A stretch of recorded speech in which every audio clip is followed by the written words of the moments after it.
What's up, y'all? Kofi Kingston here, and I would love to have a drink with Wrestling on the Rocks, depending on what that drink is, preferably non-alcoholic, you know? How's it going? I'm the Celtic Warrior, Sheamus. Wardlow here. Soda.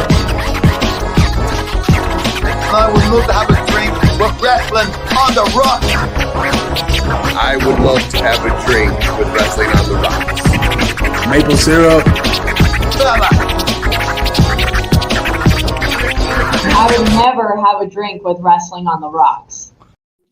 Welcome to the dive bar of the IWC. Welcome to Wrestling on the Rocks, episode 1, again, on my birthday. Thanks, Marv, for a lovely introduction.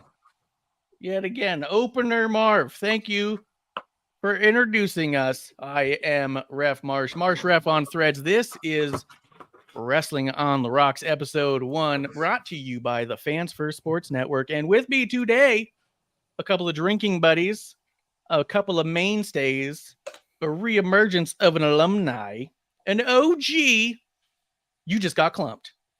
Oh, crap. Clump it up. Clump it up. Burn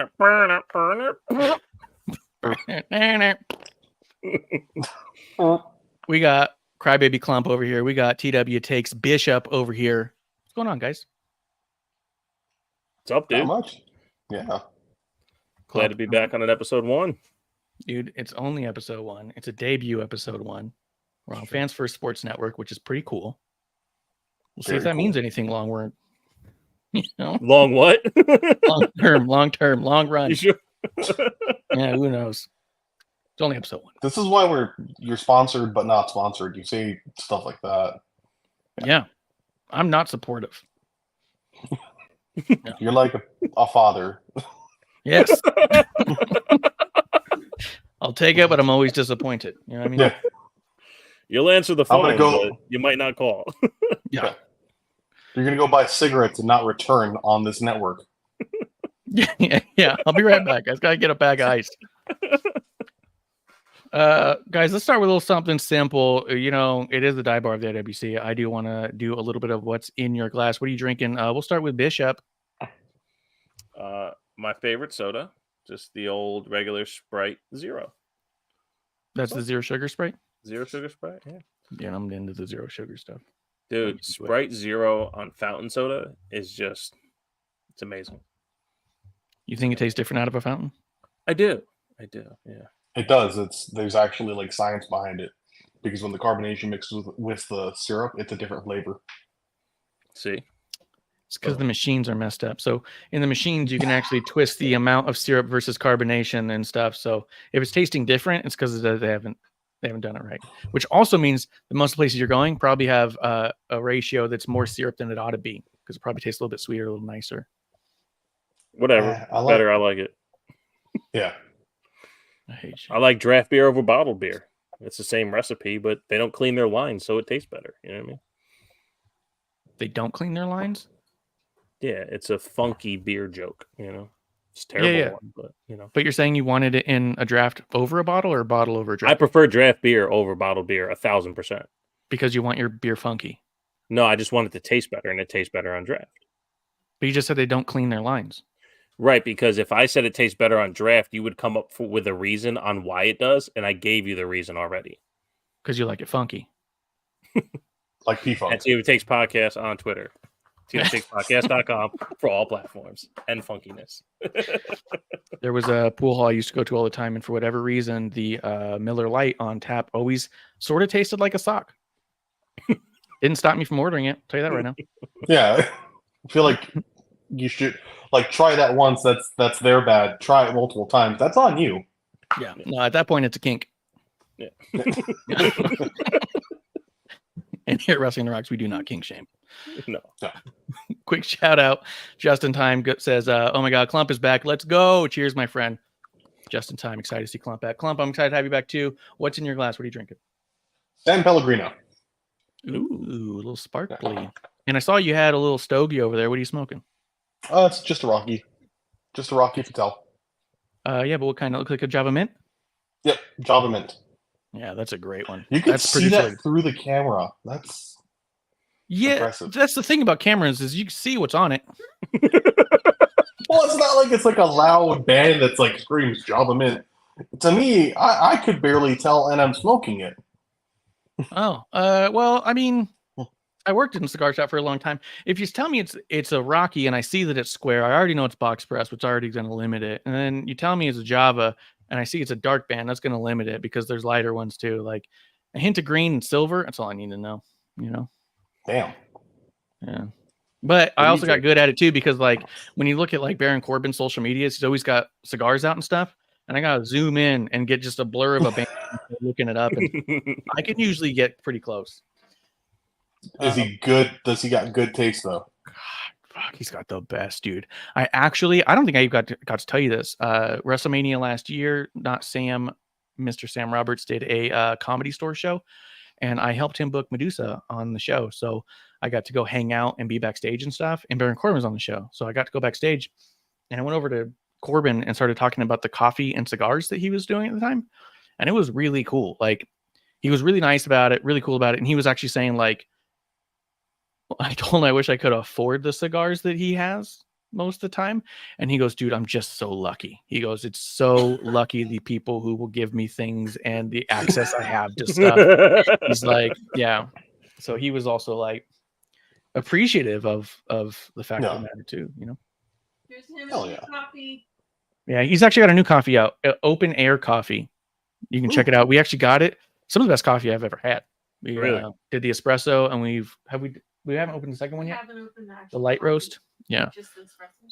Fucking great, dude. Some of the best coffee I've ever had. They're not sponsoring us, but speaking of sponsored, not sponsored, I'm actually having Old Overholt rye whiskey. This is the oldest rye whiskey in America.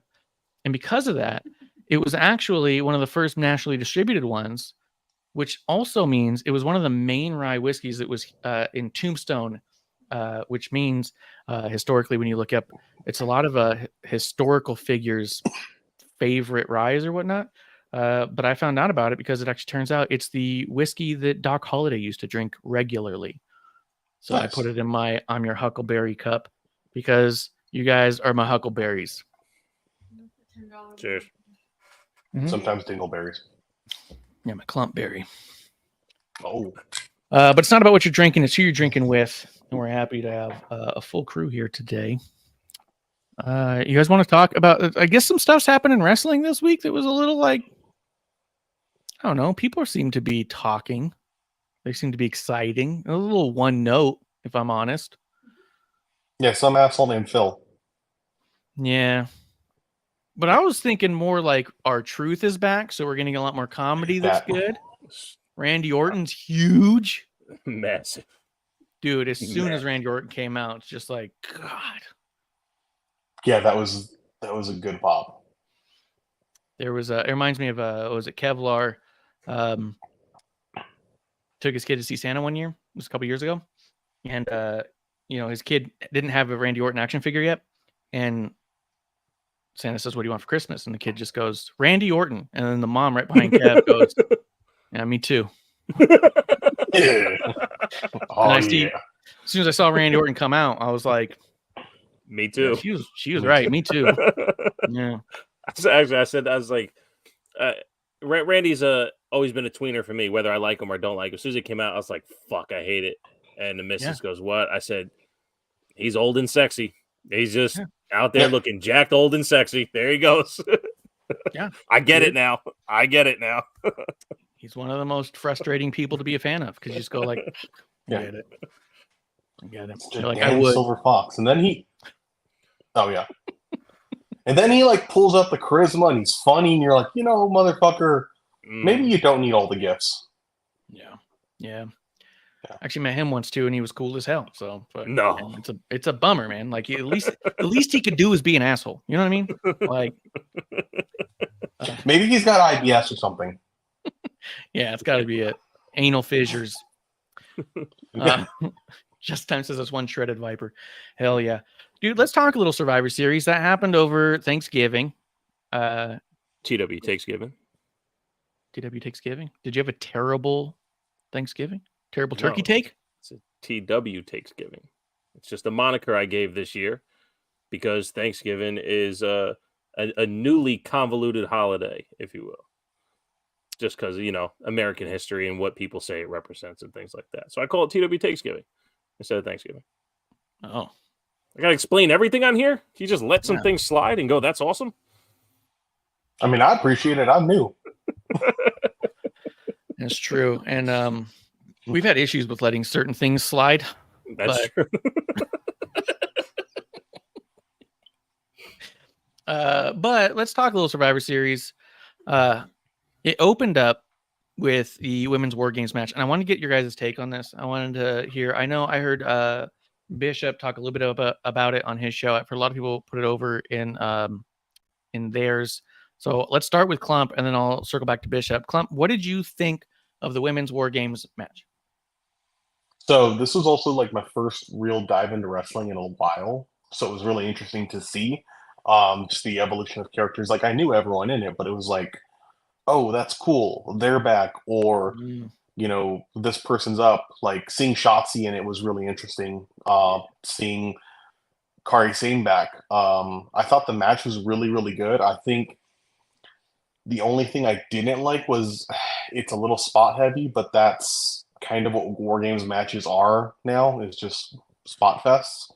But I liked it. I really did. I was really happy with everyone in it. I'm surprised you said that because that seems to be why everyone seemed to put it over so heavily, which is interesting. Because I actually felt a lot like you. I felt a lot like, I don't know. And this sucks because when I looked at the list of all the women's War Games matches that we've had, and I love everybody in all of them. Like, it's always like my favorite people. But I honestly can't think of a War Games match that the women have put on that I've really, really enjoyed. It feels like they're going spot to spot. It feels really spot heavy, like specifically outside of story spot heavy. It feels really like meme heavy. And some of it just gets a little too cute for me. Like I didn't like Kairi Sane marching to the ring like a pirate. Like that can go. You're either giving your team an advantage or evening the odds. So when no one hurries to War Games, I get upset. You know what I mean? I'm like, your team's getting I agree with that. Well, and also like I think a thing with spots that is frustrating on like in the women's match in particular was the amount of times you saw people getting ready for the spot and pretty obviously like repositioning for it, and you're like, you wouldn't naturally, you're like, you're supposed to be down or hurt. Why are you suddenly up getting right here? You know what I mean? Yeah.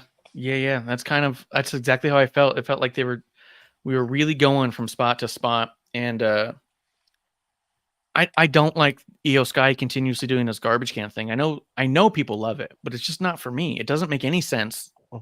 It's silly. It looks kind of cool in a concept, but it overall doesn't make any sense.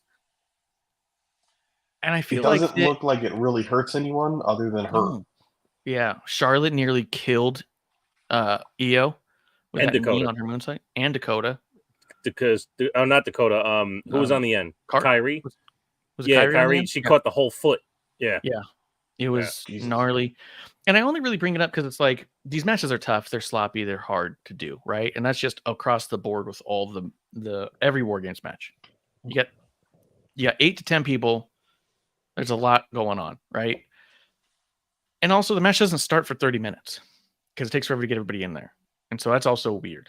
But like when I think about the spots that happened even in the men's War Games match, they felt like they happened within the story of the match.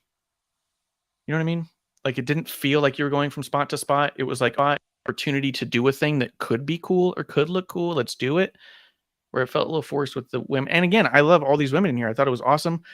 I thought Bayley was the linchpin of the whole thing, keeping the thing going. I thought Becky did an awesome job and also was leaving space for everyone else to get highlighted, which was cool because Becky was such a highlight from last year's War Games.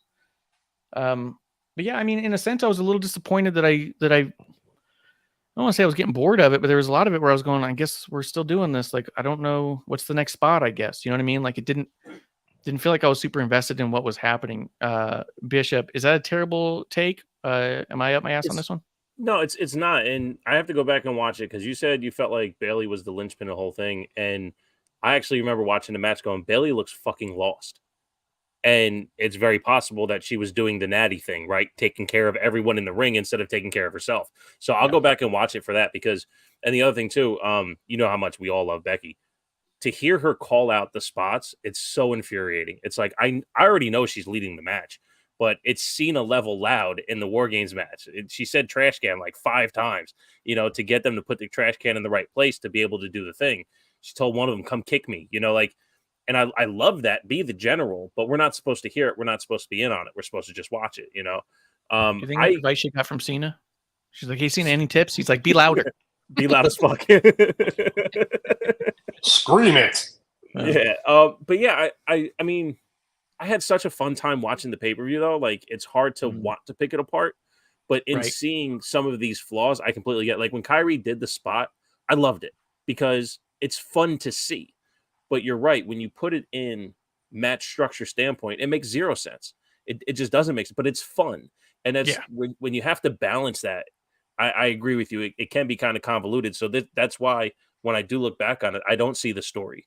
I didn't even see it in the men's match that much until you look back on it and see like they're building the Damian Priest leadership. But we'll wait, for later on that. So no, I don't think you're off at all. And the problem is like you can't say it was a bad match either, though. You know what I mean? Like it was a really, really fun match. It was really, really well done. But what did we watch? Then maybe you're looking a little too hard into it because at the end of the day, it's just wrestling, right? I thought to Klump's point, saying seeing Shotzi in there was awesome. For what we've seen of Shotzi over the last 2 years, this was like her best performance. I thought she did so well. I thought she stayed in the pocket so well. I thought she really laid in everything she wanted to without looking like she was trying too hard, because that's Shotzi's biggest problem, right? Is how much is she trying to impress everyone? She was just doing wrestling. I thought she did phenomenal, so I wanted to give her some props for that too. Absolutely, and she looked like a badass with the blood on her. Did you catch where she got bloody? Because I haven't been able to figure it out. There's a couple spots she had that were like interesting, like where I kind of went ooh. Like I remember Cole and Corey Graves calling out that she took a spot to the head, and it didn't look like a good spot to the head. It looked like she got dumped like early on, and I kind of noted that she was down a little bit more, but she seemed in it. She seemed good. Everything she did was fantastic. I thought, like from coming back in and just seeing it fresh, I thought she was a real highlight of the match. Yeah, absolutely. I think that her, I think one of her piercings ripped or something. I think that's where the blood came from, personally. Ooh, so I was trying to find it. Hurts. Because she goes out there with so many piercings, and every time we see that, even when we see Braun Strowman with his nipple piercings, it's always like, man, one bad flapjack, and that's ripping right out. You know what I mean? Just a body slam, just rubbing someone else's torso across yours to turn them over. Could you imagine just ripping a nip off right there? Imagine he tries to scoop slam Damian Priest, and he's got all those rings. Yeah. And like the crazy, and he just got a catch in one, and now boop. Yep. You took shit, even the ropes. Like getting caught in the rope tape, just. I could even hear commentary being like, I don't know who got the worst of that one. Michael Cole being like, the guy who lost his nipple. That's the guy who took that. Gunther just chopping a nipple off. Yeah. Justin Time says the outcome of Bayley eating the pin, kicking off the start of Damage Control, dumping Bayley was great. Absolutely. That was the other thing I thought was great that was in the story of it. This was a funny match to get into, because Damage Control is this united heel faction And the whole story of the baby faces is they have no friends. Right. Yeah. It was how do we build a team? No one likes the baby faces. And it was so funny to me that was the story for like 2 or 3 weeks. How do we get anyone to help us? And it's like, I thought you're supposed to be a good guy. People are supposed to love you backstage. But it was like, here's this united front with the bad guys and the friendless, angsty good guys where they don't even want to cooperate together. They don't even like each other. And you're like, come on, this is so weird. 1990s anti-heroes, all of them. Yeah, and it was weird. I was like, I don't know who I'm supposed to root for, really, because, I mean, I'm going to root for Damage Control. But Damage Control had the biggest story in this match. I guess Becky and Charlotte had the biggest one coming out of the match. Let me ask you that. Not to hijack the show, but, don't do it. Episode 1. Jack, do you think they built enough for the hug? No. And neither do I. Yeah. I actually, when it was happening, I was like, come on. And then they did, and I was like, oh, shut up. And that's what I mean. When I was saying that, like, it seemed like spot heavy, that seemed like a spot. Here's the hug spot. You know what I mean? It felt like that there wasn't a lot that was making you want to buy into stuff. The reason I know I felt that way, even from a casual standpoint, is I felt that way in a match I was excited coming into. And even we stopped everything we were doing because I was like, oh my God, producer lady, get in here. Bailey and Becky are opening it up. They were starting it, and we both just stared at it. And after a certain point, I was all like, I'm going to go get a drink. It lost me. It was a match I couldn't have been happier to watch that lost me. And that's when I was all like, all right, I guess I'll be back by the next spot. You know what I mean? Like, that's to me what the problem was, is it was a fun match, but it didn't feel important. But if you watch Bailey, she's saving everyone in Damage Control. They're all saving each other, and no one's helping Bailey. She is such an afterthought to that faction, which I think is great. The reason I don't hate Becky Lynch and Charlotte making friends in this is because they're on different brands. So it might be a while before that ever gets followed up on. But at least next time we see them face to face, we go, oh yeah, they sort of reconciled. And so that might build to something later. But yeah, it was like you said, a fun match. And unfortunately, I felt like that's all it was a fun match. Because it could have been more, I think. At least they didn't use weapons dumb, because one of the ones they used, they pulled out a toolbox, dumped it out, and then hit someone with the empty toolbox. I was like, what are you doing? It was heavier a minute ago. Or the one where Rhea came in with the hammer and then used it once and then just dropped it. It's like, you got a hammer. Used the butt end of it and shucked it. And I was like, whoa! What's that Triple H thing I always hated, when you get a sledgehammer and then have his hand over the hard part and hit you with his hand? It's like, Yeah, you can see that hurts you more than me. Yeah. I mean, somebody has to pull out a gun one time, right? Like, I'm not that guy, but one time somebody would come in War Games, just pull out a gun and go, I win, right? Like, I win. Wasn't Drew McIntyre with a sword just last year? Like, you know what I mean? That's like, true. Drew McIntyre, dude. We'll get into Drew. Yeah. Yeah. So overall, I wish the War Games match seemed to mean a bit more than they do.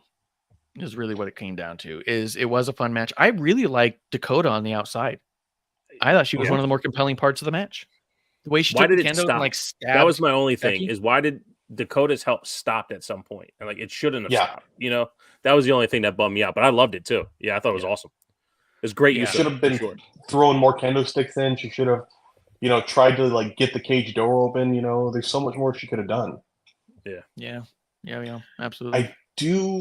I did have this thought watching it. Do it. In some ways, I wonder if you guys feel like this. Did it feel like everyone was kind of putting in work because this is a match that can be done now? Like, it felt like, I would say it felt like a AEW match in a lot of ways because it was so spot heavy. Do you feel like maybe because of where wrestling's at, it's easier to do a match like that to make it like we could just go through the motions? Like, make it controlled chaos. Like, instead of it being a Lucha Bros versus Young Bucks, just complete chaos, have this be controlled chaos inside of a War Games because chaos is allowed. Is that what you mean? Tell a better story, because it felt to me like Lucha Brothers versus Young Bucks. It felt to me like a Young Bucks match in a lot of ways. Yeah, I think what the problem is for people like the three of us is they've gotten to a point where this is a really cool problem that WWE has actually. If WWE's in your town, you have to go. It cannot miss. The weekly shows, Raw and SmackDown, you could probably miss. The PLEs, you should be watching. But you can't miss when it's live. And it's because they've done such a great job of making so much of their roster seem like a really big deal and such a star. They've been focusing on their star power more than they've been focusing on their actual stories. You know what I mean? Yeah, I agree with that. And I feel like that WWE, and maybe it's a Triple H thing, is starting to fall into, and maybe starting is a friendly way, is falling into the same sort of issue we were having a little bit in AEW that we would complain about. Is it a story that takes this long to tell, or did you take this long to tell the story? You know what I mean? Do I need 6 hours to tell a Star Wars story, or do I have 6 hours to tell me it's a Star Wars story? You know what I mean? Right. Right. Some of this stuff's dragging out when it shouldn't, and some of this stuff's like disappearing when it should be dragged out. TP Poker, first time I've seen him in a long ass time. TP Poker. Cool. I know he hates Bishop, but I don't mind him. He says, "Oh my God, these handsome bastards." I'm happy to have TP Poker back, actually. That sounds like we just mended a fence there. I consider myself one of those handsome bastards. For now, I think the fences are mended. Yeah, I think that it's going to take you saying something shitty again, and you'll get there. I'll get there. Oh yeah. Oh, Yeah. Oh yeah. I think Blue Boy come to the chat too. Yeah. So I mean, that's been my issue with the product right now, is that it feels like a lot of it you can catch on YouTube, and the PLEs you shouldn't really miss, but like you could have missed Crown Jewel, nothing happened there. You know what I mean? Yeah. This is one where you wouldn't want to miss it, but realistically, if you had, you'll catch the next one. You know what I mean? Like there's something about the storytelling that's almost taking too long that it doesn't feel can't miss. Right? Like if I know the story's going to take a year and a half, if I miss a week, You know what I mean? Well, and I might argue you could have missed this in a lot of ways too, because no titles changed hands, which was kind of frustrating to me. But then again, I'm also coming in without the story, so I don't know how long they built up Miz versus Gunther or Rhea's match. Like, so them not changing hands, it did seem a little funky, because Survivor Series is like a tentpole pay-per-view. That's one where you can do that. And I mean, when I used to watch more, I kind of felt like this was the way it was going, was certain pay-per-views will have a title change, but there's not like a surprise factor to it, And to be honest, you said you've missed a few weeks of it, right? Yeah. And then you tuned this on. Did you feel like you didn't know where you were? You know what I mean? Like, did you feel like, Not oh my really. God, I missed so much? Their packages are so fantastic. They're so like good. you can, yeah. Yeah. And that's my point. That's why you should catch the PLEs, because the video packages are so good that you go, oh, I'm caught up. But also, to Klump's point, was the Gunther Miz promo package, was that from a 6-month long process or a 3-week long process? Same thing with Ray and Zoe. Like, was that build 3 months or 3 weeks? So I think that's more the point that he's making. Yeah, I 100%. And I think that they were a little bit shotgun. Team Poker's in the chat just being nice, saying hopes you have a wonderful Thanksgiving. He goes, do you think Gunther will be the one to finally beat Roman? I do not. I know people want that. No. Also, anybody who's listening to this on our audio platform, thank you very much. You can always join our Twitch or YouTube to derail the show, like TP Poker has become a master of. I want it to be. I've said it for 2 years that he wrestling wise, he should be. As a wrestler, he's the only one that can compete. But character wise, other people are getting built that way. So character wise, it's not there. Yeah, I don't have a problem with him doing it. I just don't. I mean, I guess we're just also in a weird place. I'm not sure who I think really is the one to beat Roman. Nobody. I think that a lot too. Like 20 years. This is a Bruno Sammartino reign. Yeah. I also think the person who beats Roman might be Sabotage from the get-go. Yeah. The next reign that happens after Roman will always be lesser than. It just will not compete. So I almost think that whoever wins it, I almost feel like what we need is like another Kofi kind of concept, a big moment for a big win, but get that title off him in a couple months and let him kind of rebuild. Although they didn't let Kofi rebuild, that same concept of like, maybe don't have the next champion go on a long reign, screw the next champion. Yeah. So that way you can kind of not get too much of it on you, you know? They're going to have to reset the story structure of the shows. That's Yeah. what the next champion is going to do. It's going to tune into a new era of what we're watching, as opposed to the importance of taking it off of him. Yeah. Yeah. Justin Time says got to be Cody or bust. I don't hate that either. Well, Cody is bust, so You're bust. I mean, they had the perfect chance to put it on Cody, and they didn't. Like that would have been that WrestleMania match would have been the perfect moment to put it on Cody. It was perfectly built. Yeah, it was a good match. It was. Yeah. If you're gonna do it there, but now you can't. To me, you can't because I'm like, okay, now Cody's damaged goods. I don't think Cody's He's just damaged another- goods, but I do think that we're in a whole different world than when Cody was up, right? So, like, do we really get to Cody this coming up year and not have it feel forced? Is there any way to not have it feel forced? And now you have an environment with a lot of top guys who people want to see win a title. It doesn't feel as special. Like, you know what I mean? Like, it could feel really weird to get Cody in there and win and not have it kind of fall flat on its face. And I don't think it's because he lost or his damaged goods. I just think the timing was perfect, and timing is everything.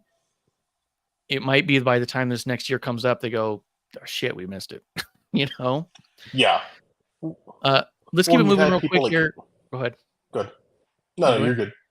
Let's keep moving real quick. Gunther and Miz. I don't have much to say about the match. It was fine. I didn't watch all of it.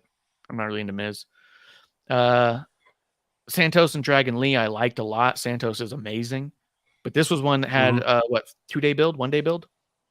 Yeah, nothing. Yeah, it was SmackDown too. Yeah, SmackDown and then to it. So it was a little hard to be like, this is it. But I thought Santos is incredible. Dragon Lee too. I mean, I think he's there. He's there. You know, like he is where when we caught on to Santos in NXT, that's where Dragon Lee is now. Like, you're going to see the rise of what he could become. And if he can develop some type of character the way Santos has, the sky's the limit for him too. And that was my point. The Santos character right now is everything. And the way that Santos believes it. He was feeding that character throughout this match. I think it's one of the big differences between Seth as a champion and Roman as a champion. Seth stops his character at the moment the bell rings, picks up his character again when the bell rings again. In the middle of the match is just a wrestling match. Roman never stops building his character while wrestling in a match. You know what I mean? The amount of talking he does, the different things he says to the audience, the pauses, the looks. That's something that Seth hasn't caught on to yet. And I think that's why his championship reigns are always a little stale, because we have to get through the match to get back to the story. You know what I mean? No matter how good he is as a wrestler, he's great. But just nothing happens in the match. You know what I mean? That develops him. And outside of the matches, to me, Seth has sometimes like an infinitely more interesting character outside of the matches. So it is kind of a great, loss that we don't see that built in the match, because, he has so much buy-in from the crowd. He is a damn unique performer. And then he goes in the match and it's a standard match, which there's nothing wrong with it. But imagine if he, took that that Messiah-like character he has and then built it into the match. Like when he has the other guy down, he just starts getting the crowd into it again. Just try and build the crowd up again. That would do wonders. Yeah, and think about how he starts every promo. I'm the revolutionary. I forget what he says now. What is it? I'm the visionary, revolutionary. But he hasn't shared his vision or started a revolution or innovated or architect anything. So he says all these things, and then the match is the same. Like if in the match he would say something about his vision, even to the guy, I'm going to bring you to my side. You're going to see my vision. The fact, like you said, when he had followers for a bit, it made you feel like there was a vision, right? But now he just says a thing that doesn't mean anything. It means less than when LA Knight says, yeah. Yeah. Yeah. Yeah, I said on the latest episode of the Terrible Wrestling Takes podcast, the only times I remember Seth doing that is the match against Roman when he came out in the Shield gear and he was playing Joker to Roman's Batman. And he was wrestling and performing everything to get inside of Roman's head all the way until the bell rang when Roman lost by DQ. that's the only time I remember Seth taking the character into the ring. You know, Exactly. of course, his wrestling is fucking undeniable. He's so amazing at doing wrestling. But we say it all the time, right? Like, everyone can wrestle. Tell me a story. And his story comes with just the microphone, not with the wrestling. Yeah. Yep. Let's see in the chat real quick. TV Poker says he hopes it's not Cody because he still sees him as Stardust. That's a you problem, man. Although, did you see when he was selling the figures? Like they had everyone doing the selling the shop. Just And he goes, scoots the thing in front of Stardust. Yeah, he took the Roman figure and slid it right in front of Stardust and then turned around. Like, so good. Poker wants to see Seth take out Roman. I wouldn't have a problem with that if we could get him to tell that story to it, right? Yeah. And Blue Boy misses the Messiah, which I thought was great. Women's World Championship match, Rhea Ripley against Zoe Stark. The saddest part about this whole match is not only do we already know Zoe wouldn't win, but commentary didn't even try to pretend. They said during the announcement of the package, Rhea Ripley going up against the young, spunky upstart, Zoe Stark. And I was like, don't fucking trash her on accident, you know? And everything they said is, oh, she's just getting started. Oh, is she like everything they did was talk about how Zoe is so new and so not ready and doesn't belong here. You know what I mean? Like it was like a turn down conversation for a job interview, but in a wrestling match. Yeah. Yeah. We're just this not is ready how for you don't qualify. Yeah. Yeah. We really liked everything you did, but we're going to go with other candidates. It kind of reminded me a lot, except it happened on commentary, was when Sam Roberts was on the kickoff show for Bianca versus Shayna, and he said flat out, Bianca's not ready for this match. She's not ready. She's going to lose. She doesn't belong in a title match yet. And he even said she'll get there. She has everything you need to be that, but that's not her today. When that got him so much heat, it was so fucking funny. But that's basically what they're saying here is we don't know how Zoe ended up here, but here she is. She won the lottery and she's not going home with the money, you know? And you're like, oh my God. She did do some cool moves. I was gonna say, idiots like us get on the microphone and tell you how great she is because she is. You know, again, watching her in NXT and then even the stuff she's done on Raw, which commentary has seen. She looks awesome. She's great. We said that when we saw her in Mission Pro Wrestling. Shout out to Thunder Rosa. Mission Pro Wrestling had her as the main event, the first main event for their first pay-per-view, and we bought it and we watched it. And in that match, out of everything that we'd seen that entire pay-per-view, by the end of that match, we said, why isn't she at WWE? She's ready to go. She is awesome. And then like 2 months later, she was signed, and I was like, knew it. And it was funny too, because she lost that match, so she didn't win the title. And I was like, why wouldn't you put the title on her? What are you doing? And then she got signed. You go, oh. Yeah. But it was a good match, and Rhea Ripley looked badass, all looning up. But yeah, it was. I think it was her best gear by far. Like just the way everything put together. I thought she looked amazing. And I don't know if you saw she retweeted somebody made a custom figure of her Survivor Series the next day. Like it was awesome. on it was on Twitter. Yeah, somebody they mocked it all up and everything. It looked amazing. Yeah. Well, she had the Luna haircut and makeup and kind of Joker smeared it. It was sick. Yeah. Anything you guys want to say about that? Or you want to talk main event? War Games. You get into the main event. You covered it. We get into the main event. There's not a lot going on. And that's the unfortunate part is you had good, solid matches that all felt rushed and nothing. That's what I mean. Like Klump said, you could have largely skipped this pay-per-view, but why would you want to? It's good matches. You know what I mean? But main event. It felt Judgment Day. Huh? When it got to this point in the pay-per-view where it's like, we're doing the main event, I was like, aren't there supposed to be like 2 or 3 more matches? Like, yeah. I mean, this premium light event had no Roman Reigns, had no LA Knight. I mean, it still had a ton of star power, though. Digi says he likes custom figures. TP Poker says current crop of NXT female wrestlers is going to be awesome. Dude, it's insane. Yeah. It's insane what's going on in NXT right now with that women's roster. It's almost like, fuck, dude. I almost Did you see the match last night? Did you see with Kalani Jordan and Kiana James? It was incredible. Kiana Jordan has grown so much in the last like 3 months. She looks fucking awesome. Yeah. Man. Main event, War Games match, Judgment Day against Cody Rhodes, Seth Rollins, Randy Orton, Jey Uso, and Sami Zayn. And Judgment Day also had, additionally, Drew McIntyre. Thank you. Dude, I was upset when it started because of how dumb this stare down was between Priest and Drew McIntyre.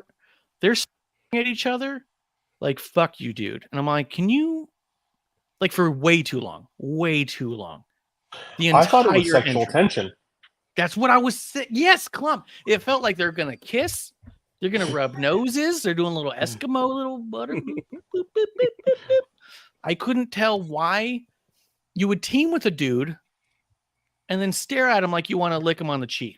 Like, it was insane to me where it came off way phony. You've done so much to say that you guys, A, don't need each other, but are going to work together for this thing. And then now you're trying to build up this intense friction before it even gets going. It was weird. And then stupid Drew McIntyre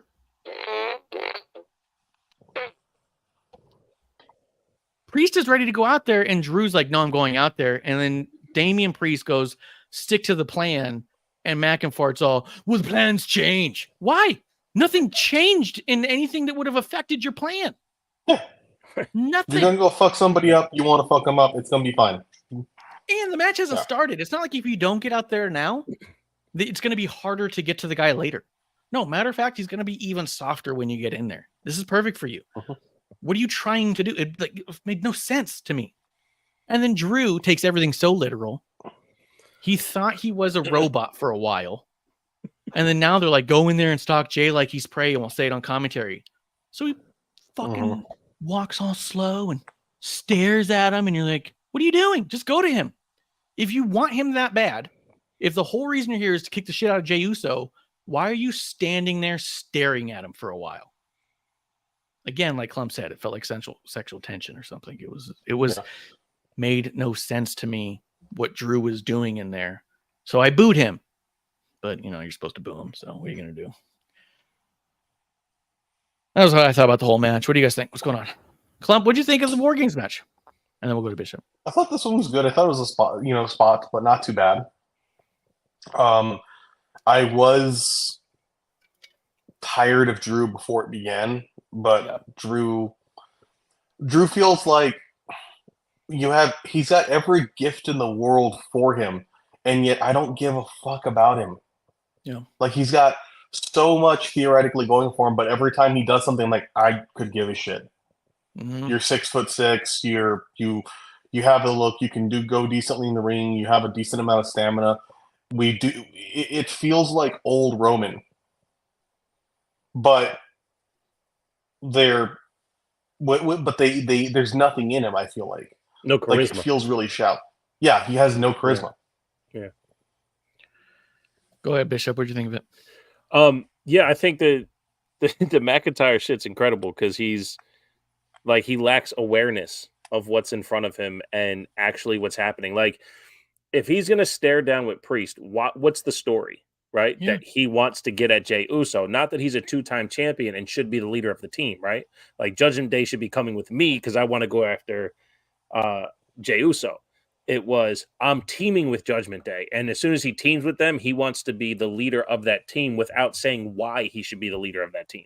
He just doesn't want to agree with anyone. So what he is he's just a dick, right? I'm gonna go into your classroom that you're teaching and now stand next to the teacher and say, I should be teaching. I should be teaching. I should be teaching. Why? Why, Drew? Why? Where's the fucking why? Where's the why? You're not telling me why. There is no why to Drew. And Drew wants to tell you, well, if you've been paying attention, I've been this way the whole time. Yeah, somebody without a why and a heel for 3 fucking years. Why? Yeah. Why? Babyface or not, you've been this way. You are this guy. We know that. There's no why. Yeah. And childish. He's in the match attacking Jay, just going, you never apologized. That's the whole thing. If Jay just turned around and said, oh, dude, my bad. I'm sorry, man. I would expect Drew to get up and leave. Like, well, I got what I wanted. I just wanted the apology. He's attacking and he's going, just say you're sorry. Just please say you're sorry. That's Hugs the whole him, thing. gives him a deep kiss, turns around, walks out. Right. Yeah. A blood feud based off the fact that he just didn't say sorry the right way to me. Fuck off. Go fart yourself, dude. Well, I don't know why we needed, like, I feel like this was to bring Randy back. Great. Yes. That was dope. Could we not have found anyone else in Drew's position? You know, like anything. Like you could see like in your mind the meeting of like, well, it's 4 versus 4, but Randy's coming back. We want to bring Randy back, and we don't want to get anyone else out of the match. Well, who? No, not this guy, not this guy. Well, fucking Drew. I mean, he's complaining. He doesn't seem like he wants to be here anymore. His contract's almost up. Let's put him back in there. And, I will say, if Drew and Damian didn't have this weird "I hate you for no reason" BS, I actually think Drew would make a perfect addition to Judgment Day. Yeah. Even if he was just like an ally without being officially in Judgment Day, but kind of how JD McDonough was doing it for a bit, where he comes around sometimes, not around other times, but we know they're all cool. That would make more sense, and I'd be like, that's good for Drew. Drew should be associated with this team at some point. But the fact that they're trying to create this tension where it's not needed is the reason why he felt so superfluous. You know? Well, that's the thing. He's acting and supplanting himself as if he's more important than Judgment Day, while Judgment Day is involved with the things he wants to do. But he can't get himself there. So he's positionally lower than Judgment Day, and he's like being upset and childish about not being where they are because he wants to take care of that too. Yeah. Just in Time says it was so weird how Drew was all for shaking Rhea's hand on Raw and siding with Judgment Day, yet came off like he still wants nothing to do with Judgment Day when they got to the Survivor Series. Yeah. He's making no sense, man. Digi says for a while that was a thing. Then it went to all lovers quarrel with Priest. Yeah, it just, it didn't need to be that way, right? But I will say the match itself was good and was cool. If you take out, this is the weird part. If you take out some of that story, the match was fun. The story was ruining the match here because it was so senseless. It was less senseless than the spots. Well, I didn't think the story picked up until Damian Priest started barking orders. I was like, great. He said in the beginning there was a plan. He's now in the ring and he's executing the plan. Do this, do that. I thought that was outstanding. It really started to pick up for me in that moment. But to the detriment of Drew's ability right here, right? Why did he join Judgment Day, right? Because they can give me the one thing no one else can besides Adam Pearce. Jey Uso in a cage, right? Yeah. Yep. So he gets Jey Uso in a cage, and it should be 1-on-1 and 4-on-4 at that point, right? He should go after Jey, throw him all over the cage, beat the shit out of him until Seth has a chance to come to Jey Uso's aid, right? That never happened. And the fact that never happened, there's an absolute character unawareness in Drew. Like, he has no character awareness when it comes to the things he says and the way he performs. And the fact that he didn't all he had to do was pick up Jey 3 times into the cage. One over here, falls down. One over here, falls down. One on the other side, falls down. Bang. You got Jey Uso in a cage. You did it. And he didn't do it any times. Yeah. And have him attacking Jey. And whenever somebody gets to Drew, he fights them off just enough to knock him down so he can turn back around to Jey. Yes. Yeah. Have him sprint in rather than like fuck around in the first section like he did. Just have him sprint past them and then have him be like, what the fuck? And have him just go straight to Jey. Yeah. Like, instead of standing there staring. I don't know what his problem is. Like, you should have done a Stone Cold run up, slide in the ring, start fucking with him. Yeah. But no. Absolutely. But I did like Damian Priest was going to cash in. I've been saying for a couple weeks, just in my little group chats, that a cash in during a War Games would be sick. We've never seen anything like it. They teased it. I was like, that'll be cool. And then they didn't do it and said, that's a bummer. Randy Orton came out and I was like, yeah, it's fine. You know what I mean? I just really wanted to see Cash Orton. He comes out. Yeah, he's jacked. He did awesome in there. Dude, he's just so good. I even liked, I've complained 100 times about synchronized offense and not tandem offense. This way, with everyone doing the Orton thing, it just worked and made sense. Yeah, it just did. Well, and I think also Orton coming in and Orton being fun Randy, which this was, I'm having a ball Randy. It lightens it up in such a good way from the match, and like you're like, okay, I can do this. Because we've also been fed a lot of other stuff that isn't synchronized. This wasn't quite as spot heavy. So then when he came in, it was like, okay, now we can do the spots. Yes, and dude, JD McDonough taking that RKO 30 feet in the air. It's so lucky his Jesus. head is so big and made of rubber. You know what I mean? Like, if that dude was not made like a Funko Pop, he would not have been able to pull that off. So the third time I watched it, it was from the announcer's POV. Yeah. If you just watch McDonough, he just does this. Yep. He just flats the whole way down, even right to the mat. Randy like kind of catches him, but he just fucking face plants, man. Just fucking crazy. Like, fuck, man, that's some commitment. That's some commitment. That's why I hate. I mean, nobody talks shit on wrestling anymore anyway. Like, if they do, it's passive with no knowledge. But like, fuck, how can people hate on this shit? They give you themselves. Nobody has to do that. Nobody has to do that move. And he just fucking face planted from the top of a fucking cage to take this RKO. It was amazing. Can you imagine JD McDonough brings up, I'd like to do that. Orton turns around. Well, would you now? I'll be on the bottom waiting for you. It's up to you. Dude, is JD McDonough the new Dolph Ziggler? I think so. He can take a bump and make people look great. Yeah. You know, he's like, I think arguably he's better at making people look good than even Finn Balor. Mm-hmm. And Finn Balor can make people look amazing. But I think what hurts Finn is there's too much. Yeah, but he's Finn. He's got to look great, and you want to love Finn. But JD McDonough, because he's new, you're like, okay, I could see this dude get fucked up and make people look amazing. Yeah. Well, that's why it's hard. Like, I relate it to sports for those who don't necessarily watch wrestling that much, right? Like, when you're watching football and your team's playing, you're usually just watching your offense and not their defense, right? Or you're watching your defense and not their offense. So you're wondering, like, why didn't my defense do that? But when you go back and you watch their offense, same play, you're like, oh, that's how they did it.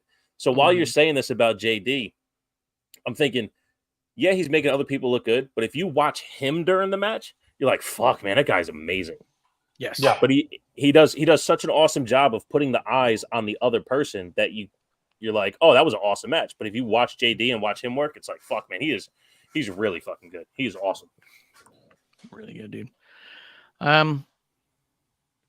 Before we get into the next topic altogether, which will be the end of the War Games, I do want to ask that I think, Bishop, you saw the presser afterwards. Did you see the presser, Klump?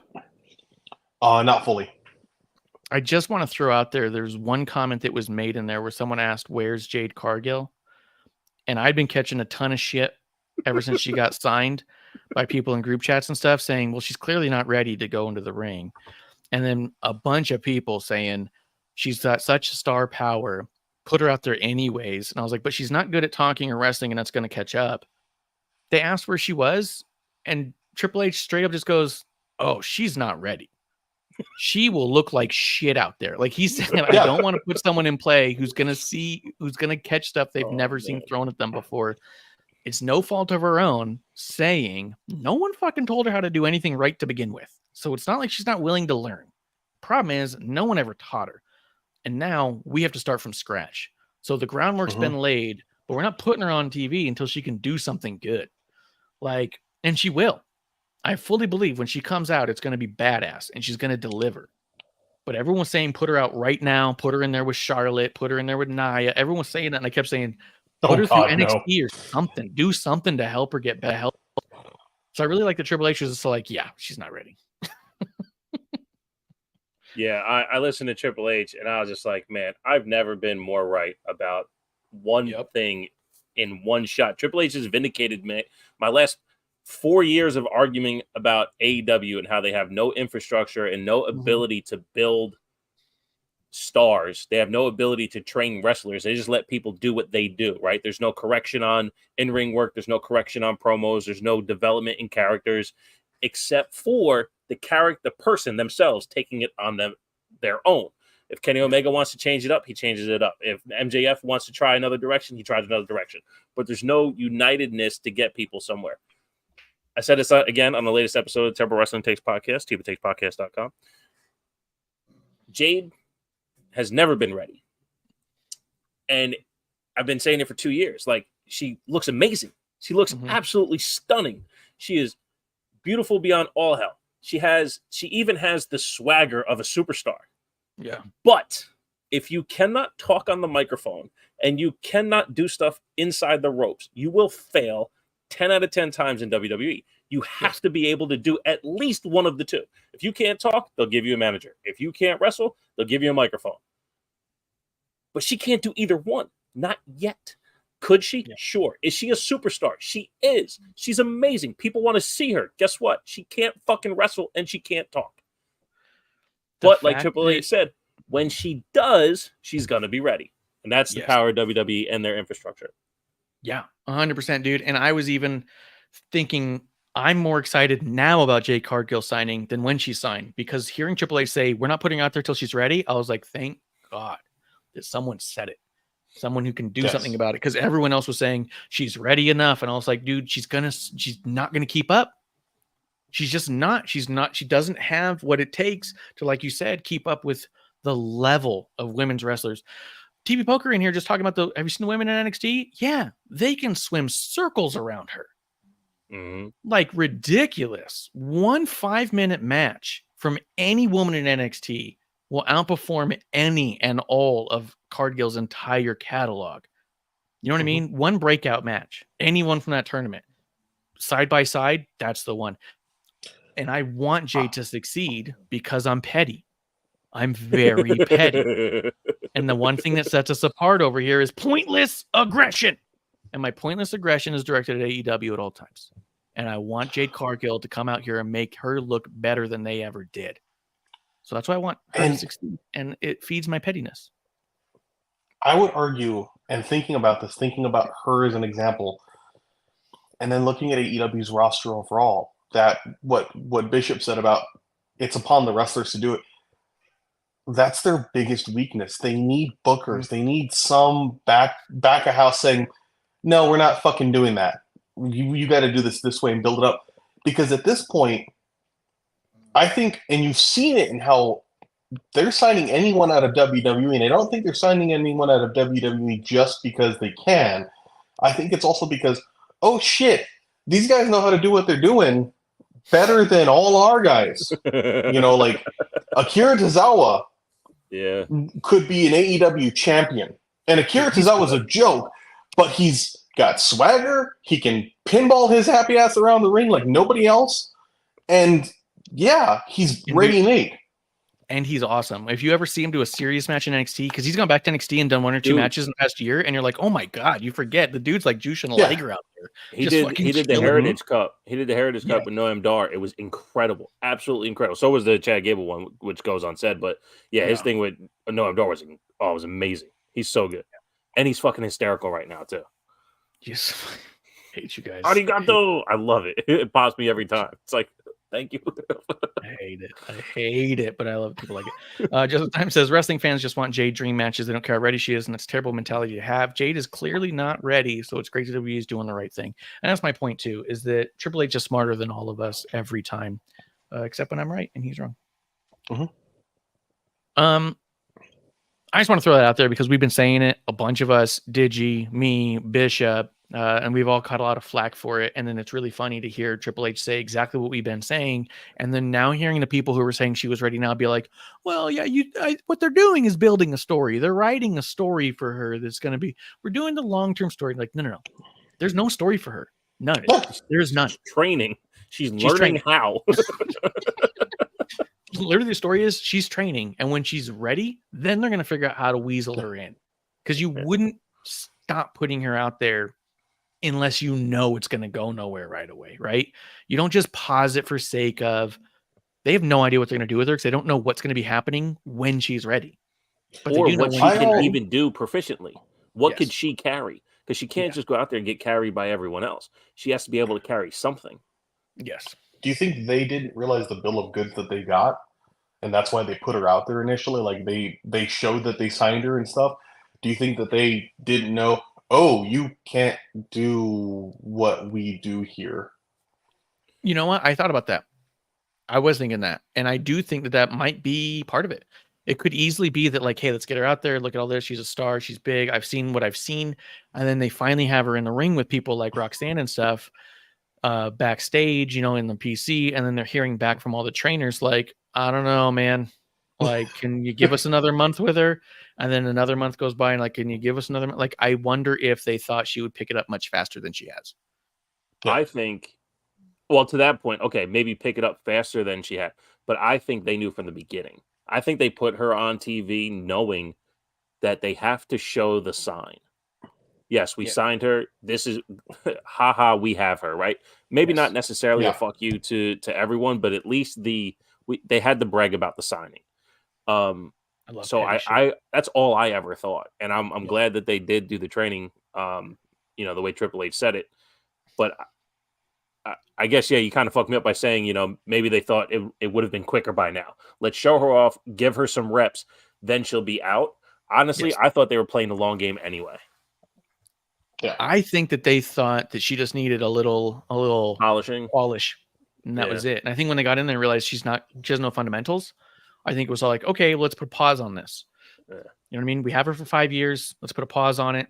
If she's gone for 1 year, when she comes back, it'll be huge. I don't think she'll be gone for 1 year. I think we're talking 4 or 5 months.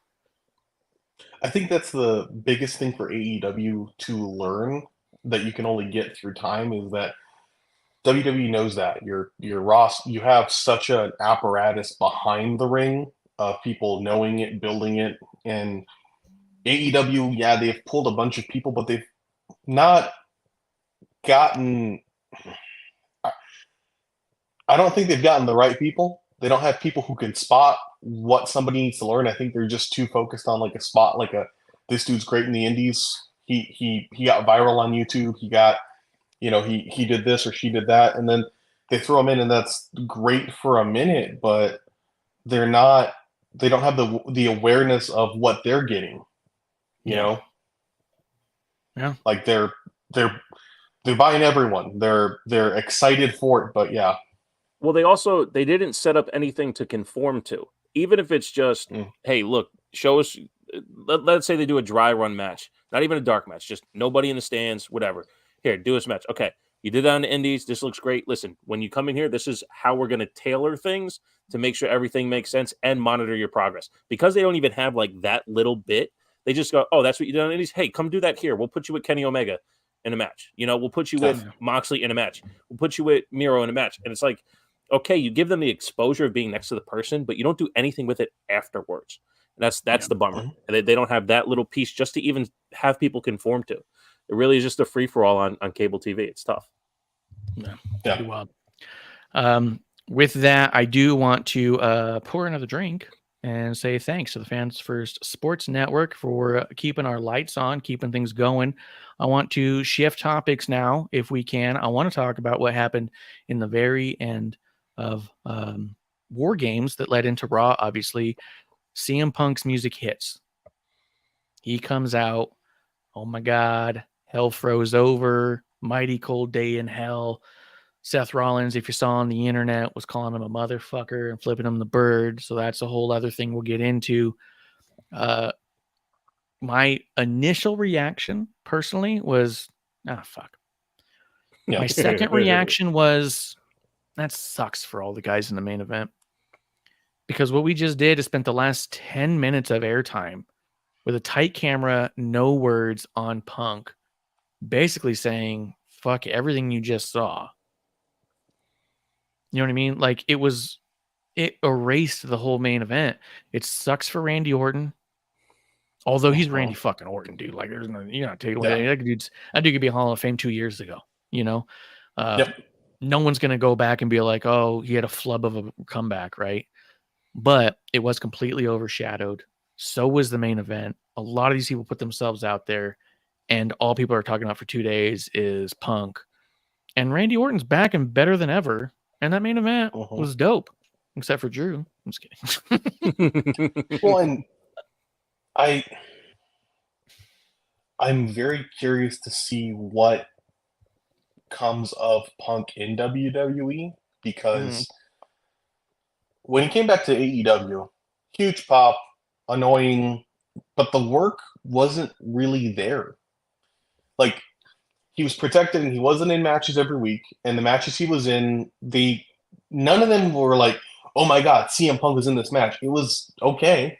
You know, like you don't have highlight reels of CM Punk versus John Moxley on Squared Circle every week like you'll have for other matches, you know?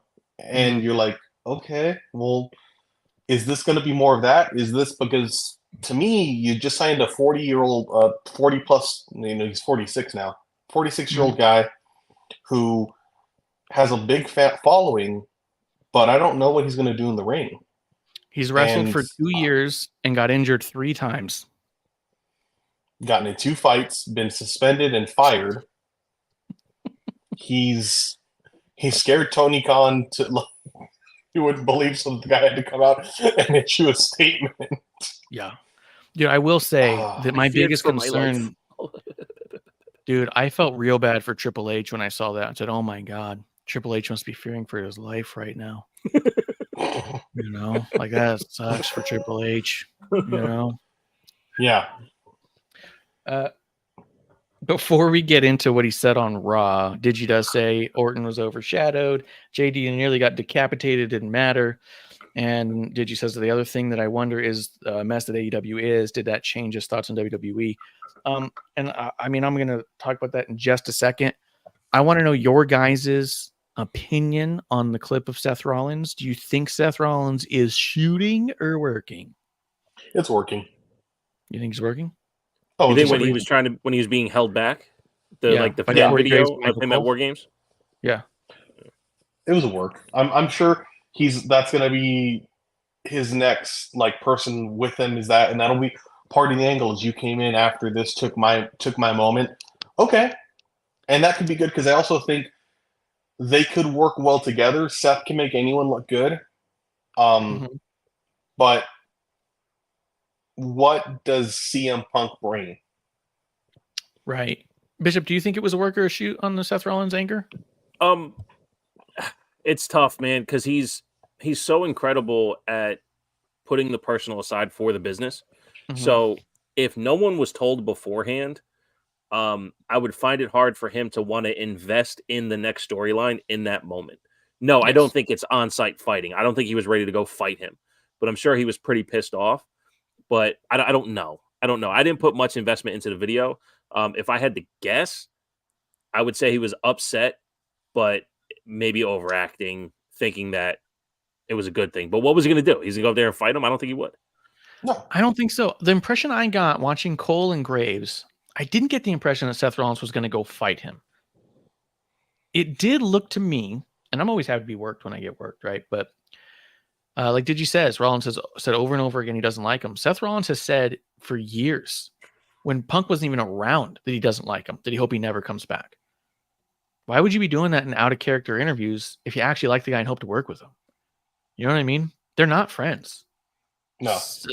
CM Punk nearly, I mean, I don't want to like overstate it, but he ruined 6 years of Roman Reigns' career. You know what I mean? Everyone talks about how good Roman is now and how did he overcome what the other stuff was. Well, you guys had to become disillusioned with CM Punk for you guys to get over what CM Punk said. CM Punk tried to ruin Roman. Seth and Roman are still very close.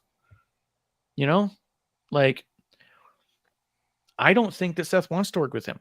And I think that he was pissed. I wouldn't have been surprised if he was trying to go ruin CM Punk's moment. Not that he wanted to fight him, but that he wanted to get in that camera shot and tell him off to his face in the camera. So they had to cut away because he knows they can't use that footage. Are you working if they can't use any of it? Are you hoping strictly for online stuff? Maybe you want that chatter. Trending on X or Twitter is like 2,000 or more tweets. Raw gets 2 million. SmackDown gets 2 to 3 million. That is less than 1% of your audience talking about it.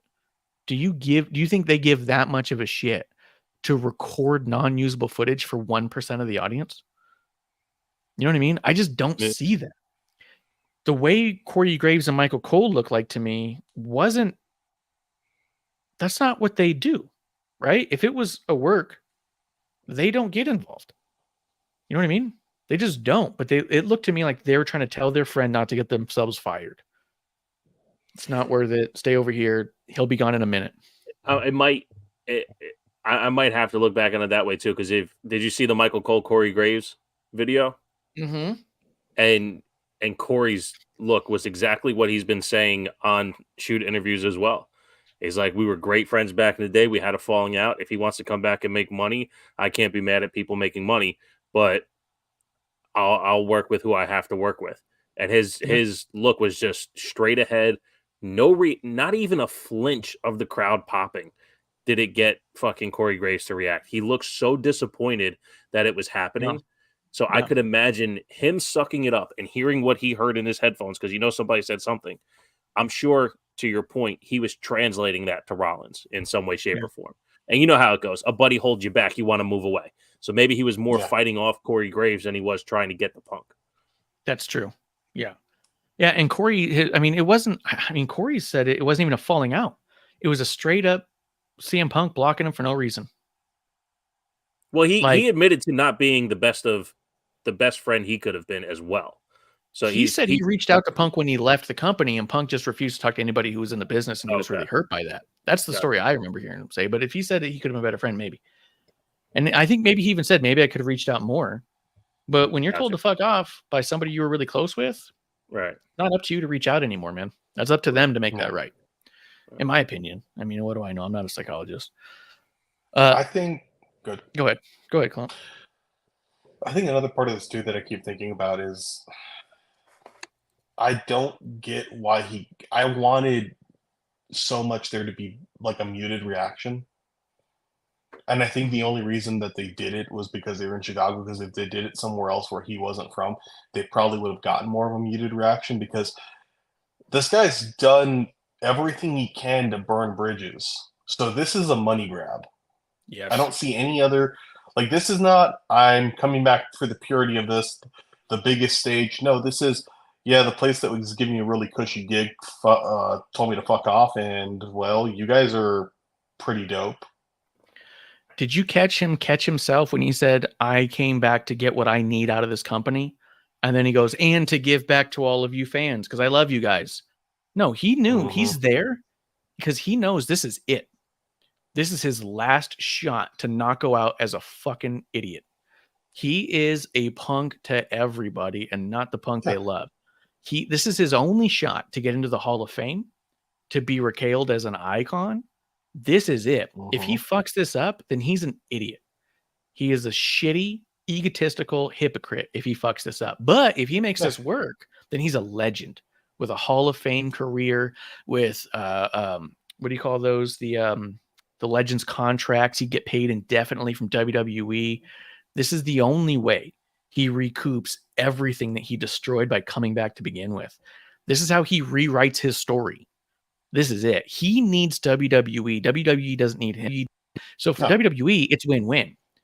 Punk comes in and either fucking flies straight and does what he wants, and he gets what he wants, and we capitalize on him, or he fucks up and he's out the door, and it doesn't matter because we keep moving forward because we have 120 bona fide superstars chomping at the bit for his spot who will gladly take it and run with it. We have LA Knight. We have Randy Orton. We have Seth Rollins. We have Roman Reigns. We don't need CM Punk in any of that. People have been fantasy booking WrestleMania the past 2 years, just keeps getting bigger and bigger. Kevin Owens versus Stone Cold? Are you fucking out of your mind? Do you think that would have been better with CM Punk in there? No, it was perfect, right? Sami Zayn KO had that moment. We don't need a CM Punk moment, right? But if we give CM Punk a moment, we look good, he looks good. So for them, it's win-win, right? He fucks up and he's out and we keep moving. This isn't like AEW, who he fucks up and we have to fucking figure out how to rebuild. We've built everything around him. AEW fucked up on that. But so I think that CM Punk is here selfishly as well. What did you guys think of his return promo that we had to wait 3 hours for? Well, before that, one thing Triple H said at the press conference was there had to be interest on all sides, including the fans. And this is why I've been telling everyone on Twitter to shut the fuck up after he got let go by AEW. And it's because the chatter got so loud. It's like, well, when's CM Punk going to come to WWE? He's got no place else to go. He's got to come to. He has no place to go for a reason, and he tells you why he has no place to go, because he's a dick and he doesn't play by the rules because he thinks he's bigger than the business. And when he shows you his talent level and lack of athleticism in AEW, why would you want him back? And that was my question. Why? Why would you want him back? Well, because he's CM Punk. But why? There is no why, because he doesn't bring the value.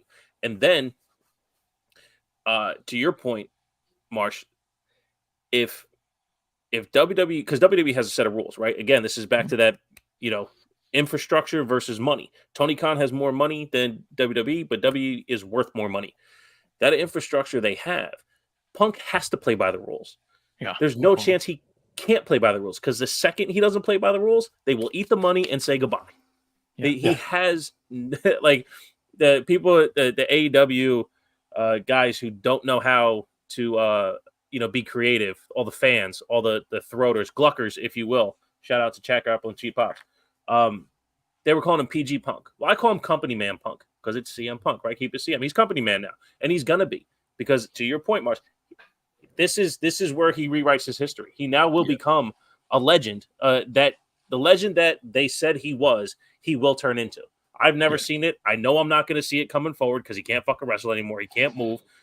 2 years, 3 injuries, nothing but crowd reactions. I get it. Sold millions of t-shirts. Why? I don't know. I just haven't seen it. Went back and watched all his WWE stuff. Haven't seen it. Don't get it.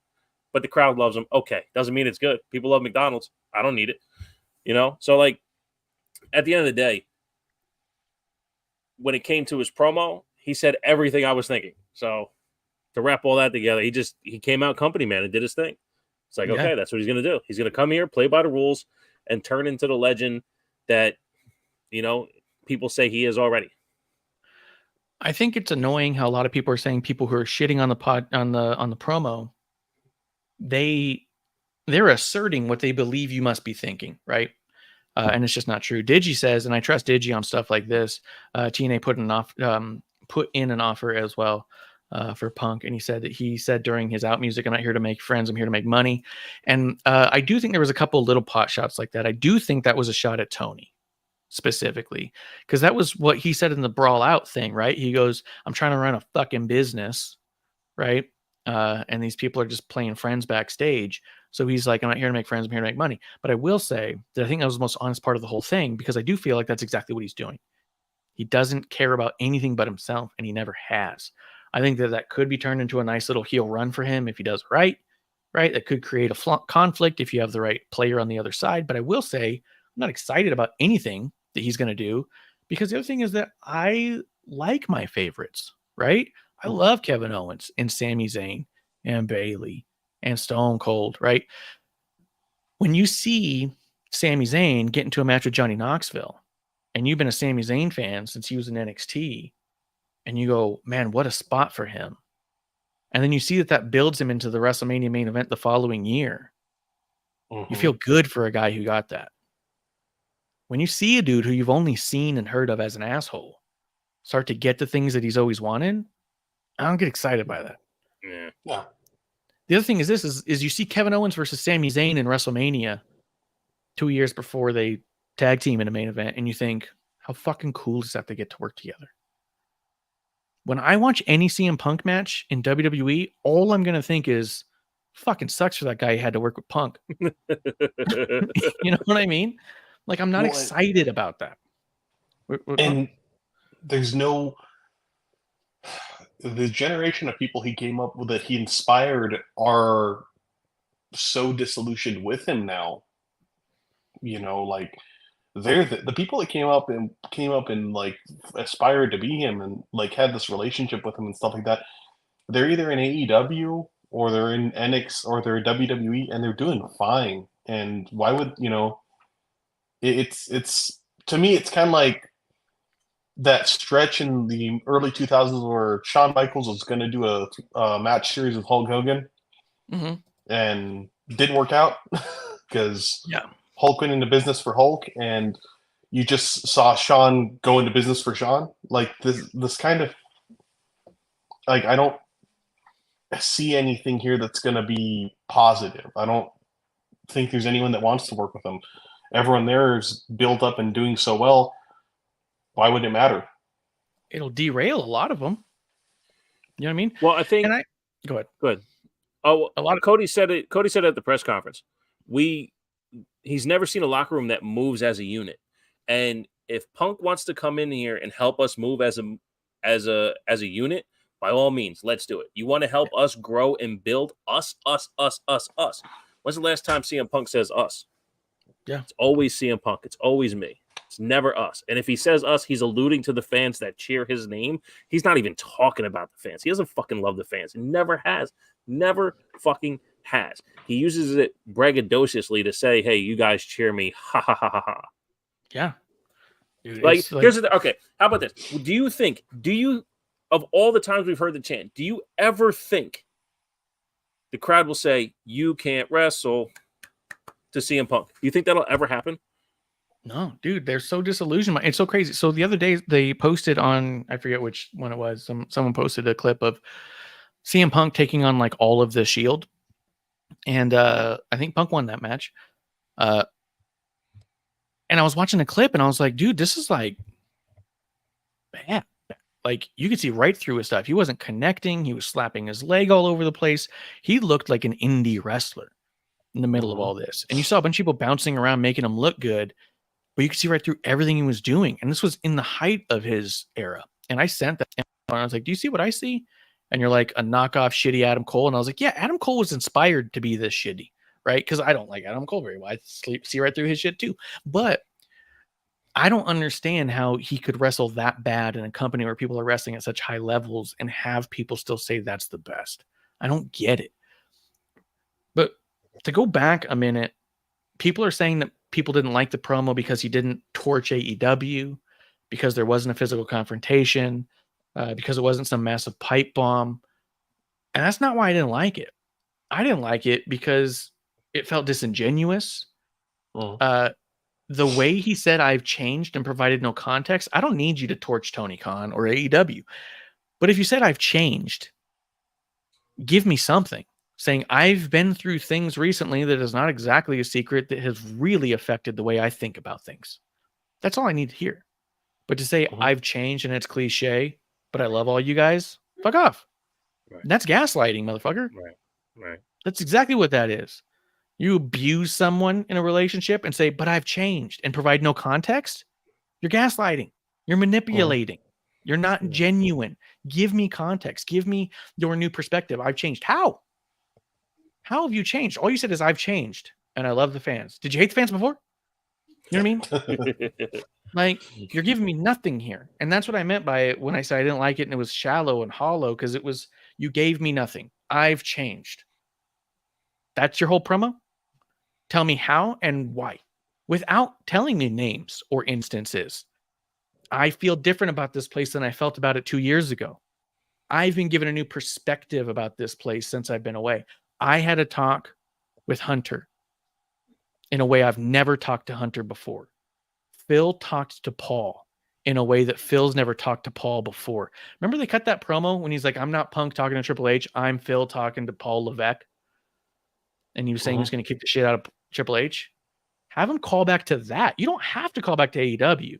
You can say the last time Phil Brooks called out to Paul Levesque, it wasn't very friendly. But a week ago, Phil Brooks called out to Triple H, a much different, humble person. Because Phil Brooks learned something about Phil Brooks that Paul Levesque was trying to teach him years ago. Give me something that makes me go, oh shit, there's depth here. Yeah. He's telling a story here. He is different. He has changed, but he didn't. He just went, I've changed. I love the fans. Yay, Chicago. I'm in Nashville. Love being a Blackhawks fan. What the fuck is that? What are you doing? Who are you, dude? You know what I mean? Like, it was just a nothing promo. I had to wait 3 hours to watch, which, I mean, we'll talk about Raw in a second. It wasn't a terrible Raw. There was a lot of fun stuff in there. But at the end of the day, we were hooked by Phil coming out to speak. And to be honest, he was maybe the 5th best promo of the night. Sami Zayn confronting Drew McIntyre, better. Cody talking to nobody, better. Shinsuke talking in Japanese, I don't know what he's saying, better. Well, you do know what I he mean? said because they put the words underneath it. I don't know if that's true. Do you speak Japanese to know if the subtitles were right? I don't. That's true. All I He know could is have been what they reading had a me- recipe for a burger. Yes. Have you true. listened to Rammstein? A lot of those are recipes. It's not the hateful music you think it is. Actually, usually it's just titty jokes. Dude, Boobies are dope. Titty Yeah. Stein. You hit my heart, and I love Ramstein. Yeah, Seth Rollins promo better than Punk's. I loved when the crowd started chanting CM Punk and he said, "Get it out, because I'm not spending any more time talking about that hypocrite. I'm going to talk about this title, and I'm talking about what I'm doing next." And that can be one of two things. It could be him taking a pot shot because fuck you, dude. Remember with Riddle, how he was trying to get a match with Seth and Seth wasn't having it? It took like 2 years to get to a point where Seth was willing to do the business because they were going to super push Riddle and he needed him to learn, right? Seth doesn't fuck around when he's talking shit like that, I don't think. But at the same time, it also leaves that seed where if we ever come back to it, fine. But as of right now, this is the truth. You know what I mean? That's my biggest worry with this whole thing, because Seth seems like such a good guy, such a real company man, like a real one who wants the best for the business and the industry, and will put all his effort into making sure that his ability to be there helps everyone. And his program with Riddle, he's held no shots before and after. Didn't like the guy, don't like the guy, still don't like the guy, I never liked the guy. But when they asked me to do business, I did business. And I thought we did great business. And I'm like, fuck, man, I feel bad for you, because nobody wants to be around people that introduce negative energy into their lives. And if he's going to be forced to be put in this situation again, I feel so bad for him. But here's the problem. He's going to do great at it. And he's going to continue to be great at it because he has personal integrity. At least that's what I see. So I'd feel bad for him to do it. It would look great if he did. I believe I mentioned it on TW Takes Podcast, the Terrible Wrestling Takes Podcast. I would love to see the Hogan Shawn Michaels of it. I would rather see Seth do that. Fucking, oh, you want me to work with CM Punk? Okay, I will bump like this. Take a fucking GTS and do the Rock Stunner roll over the ropes and everything. End up on the announce table after a GTS. Like, fucking show how ridiculous it is that you have to carry this guy. He's going to have to carry 98% of the match. Yeah. Mm-hmm. Yeah, absolutely. Klump, was there anything else you want to say about Punk? Nothing positive. Yeah, that's good. Did you say Poke of Doom? He's all Mike. Yeah.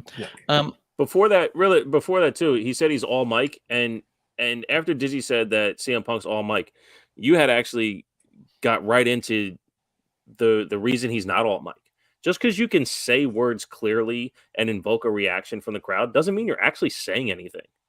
No. And the amount or the lack thereof of substance in that 6-minute promo. I played it for the missus. She goes, "Oh, okay. What did he say?" I was like, "Yeah, exactly. He didn't fucking say anything." Producer lady hadn't seen anything he did in AEW, and she was laughing at him while he said stuff. When he said, "I'm the most feared man in the business," we both started laughing. Who's afraid of you? You literally got kicked out of your last job because no one's afraid of you.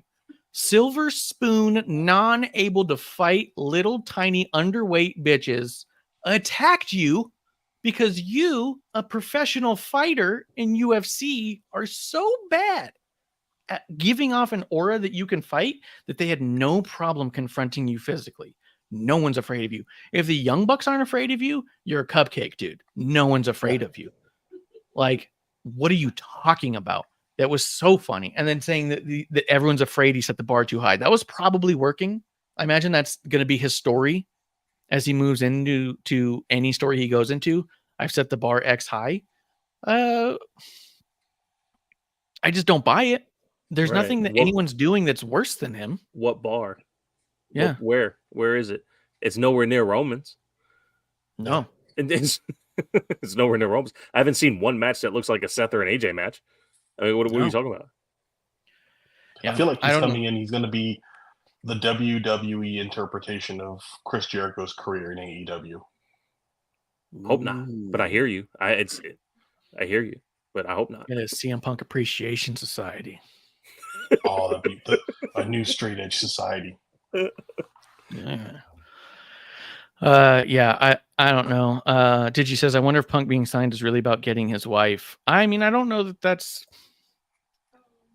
100%, but I would say she's been pretty happily out of the business. Yeah, she's not doing a man lot like that. I mean, no, yeah, it's not like she trailblazed or anything like that. I mean, she was quality, but it's not like she was, the end all be all.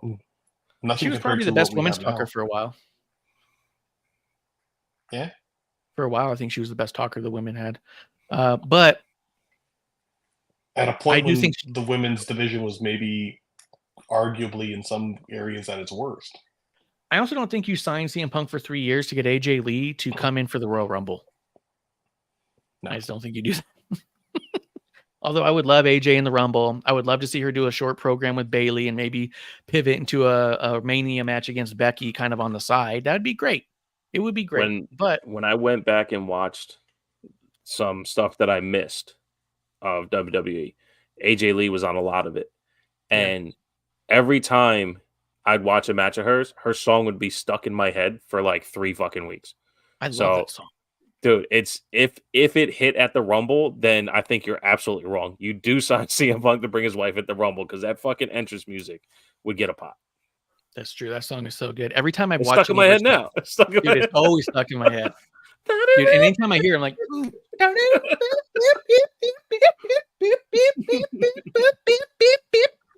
yeah. I'd be at work and it just plays in my head. I'm like, what the fuck? Dude, it's almost as good as Bailey's original music. Yeah, I mean, Sammy's original music is good too. Yeah. We'll see what he does. I'm not excited. I don't care if he does anything. I don't care if he gets fired and leaves. I am intrigued by his appearance, by his existence within the company, because it is, without anything else, a super notable mended bridge, right? That was the one that would never be undone, right? That was worse than anything anyone had ever done. Although we brought back Ultimate Warrior after he sued, they kept Vader out of the Hall of Fame because of the concussion lawsuit, right? CM Punk's been on record for years that he shit his pants because of WWE. And I think that makes him a notable pants shitter and not a bad WWE. WWE didn't ask anyone else to shit their pants. He chose to shit his pants like we all have. I'll say, doesn't that make him a friend of the show? It's my biggest inspiration from him. He's got an argument. To be honest, it's the one thing he's done that I've tried to live by. If CM Punk can shit his pants, so can I. You know? True. If CM Punk can lose two fights in UFC, so can I. You know? That's all. There's nothing CM Punk's doing that I can't do. I can lose a fight. I can shit my pants. Why am I not signed? You know what I mean? Give me a Legends contract, you know? Where's your pipe bomb? Where's my pipe bomb promo? Dude, it's a different kind of pipe bomb. Oh, yeah. Explosive, though. Yeah. I keep it smooth. I'm very curious to see what they do with him. I do think there's a lot of potential for stuff that could be interesting. Just nothing comes to mind. And I want to see who carries him. If you ask me, the best booking for him is either he joins Damage Control so he can wrestle with the women, which would be nice. Or he joins Alpha Academy so he can team with Tozawa, which would be nice. No. I'd like to see him as like a figurehead of sorts. Because I have zero interest in watching him wrestle. So if his value is alliteration on the mic, like the ability to speak, then okay, find a way to build the characters that are going to wrestle for you. So be the voice of the voiceless. Be the fucking manager for Braun Strowman and other people who can't talk. You know, but that's he's too CM Punk about it. He needs to be in the spotlight. But I'd much rather see him. You know, he's got to prove something to me. And the one thing I saw in AEW he can't fucking do is wrestle. So I'm not excited to see him anything. I was yelling at the Ringer who did an emergency episode saying Seth Cody need to fucking main event night 1 of WrestleMania. I said it's fuck being able to lace anyone else's boots. Punk can't lace his own. Like he cannot wrestle anymore. His athleticism alone means he shouldn't have a fucking match at WrestleMania. But could you imagine? Okay, here you go. Could you imagine a CM Punk hosted WrestleMania? How much the crowd would pop every time he came out? I'll give him that. I'm not gonna sit here and say he's not gonna get the crowd reaction. So why wouldn't you have CM Punk host WrestleMania and get the crowd going fucking bananas for 16 hours over 2 nights? Have him be commentary. Commentary. I mean, he took a shot at Michael Cole, which was fucking crazy. He's the best at commentary. What the fuck are you talking about? But also, I don't like this commentary. I do think he could make a good commissioner. I do think he could make a good leader of a faction. Like you said, start with a Braun Strowman, have him bring in a few people. And then you can slow build a match for him too that maybe he could work on for a while. So by the time the match happens, it's not bad at all. You could do like that. the way MVP kind of did. Yeah, he did a few matches when they were special, maybe in a team, do something there. But yeah. I'm gonna say pour another drink. Let's thank Fans First Sports Network real quick for keeping our lights on, and let's talk about the rest of Raw. Overall, we don't have to go on all night about this or nothing, but the show in and of itself, apart from waiting forever to talk to Punk, Randy Orton came out. The daddy's back, baby. Flexing in that tight ass medium shirt. Yep. Fucking tossing JD McDonough around. I love how JD McDonough's out there in a neck brace and taking bumps. He's all like, I can't move. And then he's like, but I'll attack Randy Orton. What? And even not to jump too far, but even the promo afterwards, he's like, I'll fight him later tonight. It's like, yeah. He's just... Yeah, those Irish are fucking fighters, dude. I love that opening promo. I love that they put Rhea out there the way they did. So something they've done with Rhea, which I've noticed and is worth noting here, is that there's a couple ways you can get women more time on TV, right? And one of them obviously is give the women a ton of matches or a 20-minute match time. And you can do all that. Or you can have like a Becky who's the NXT champion and she brings up talent and goes back and forth and she's fighting people who you don't see on TV all the time. She's giving people who haven't been on time to do that match. You can have the Natties and the Chelsea Greens who are cutting promos and the Adam Pearce and do that. The thing that Rhea's doing that's different than all of them is she's in the men's storylines. Mm-hmm. She's cutting a promo against Randy Orton. She's making deals with Paul Heyman. She's constantly dealing with Judgment Day and their things apart from everyone else, which I think is a really interesting way to deal with the dilemma of giving women more TV time when they deserve it and you feel like you're limited on TV time, right? My only question I pose to you two is what the fuck do you do with it? Are you in seeing Rhea versus Randy? Do you want to see Rhea versus Solo? I personally don't have any interest in seeing any of that, but I don't know of a better way to use Rhea because this is making Rhea a bigger star in so many ways. She's more important than every other woman, and it's not because she has the title. Bishop, what do you think? What's the end game here? I think the end game is what you just said, that raise of star power, right? Like a couple years ago, Bully Ray said on Busted Open that Charlotte should be wrestling the men. And look how that's gone since he said it, right? Like there's no cachet there. She's a name and an entrance song and, what have you, an athlete. I'll give you that. But when you have Rhea becoming who she is now, you see the cachet alone, the stature alone is very China-esque, right? Like where she just looks like, oh, we're not going to fuck with her, right? And if the only presence that looks like I wanted her to get RKO'd, right? Like that's how asshole she was during that time. It's like, wait, you're trying to ruin Randy? No, Randy's ready to ruin you. Okay, RKO. And everyone would have cheered it. Everyone would have been fine with it. They were chanting for it. RKO was not we love Randy. It was knock her out, dude. Yes. And that in the context of wrestling, I never really have a problem with it. Of course, culturally and stuff like that, yes, it does get sensitive, so you can't go too far with it. So, no, I don't think the end game is to do that. But just like when Becky was doing it against Baron Corbin, this is a way to just solidify Rhea as the top woman talent that we have on TV. Yeah. Klump, what do you think? I agree. I think it's building power in her. Like we're not going to have we don't need to see her fighting anyone in the men's roster. But she is a figurehead and can continue to be a figurehead for these groups and for men and still show it off. Like she has enough cachet in the women's division that nobody's going to say, oh, well, she's just a manager. No, she's got it in spades in every angle. And that's great.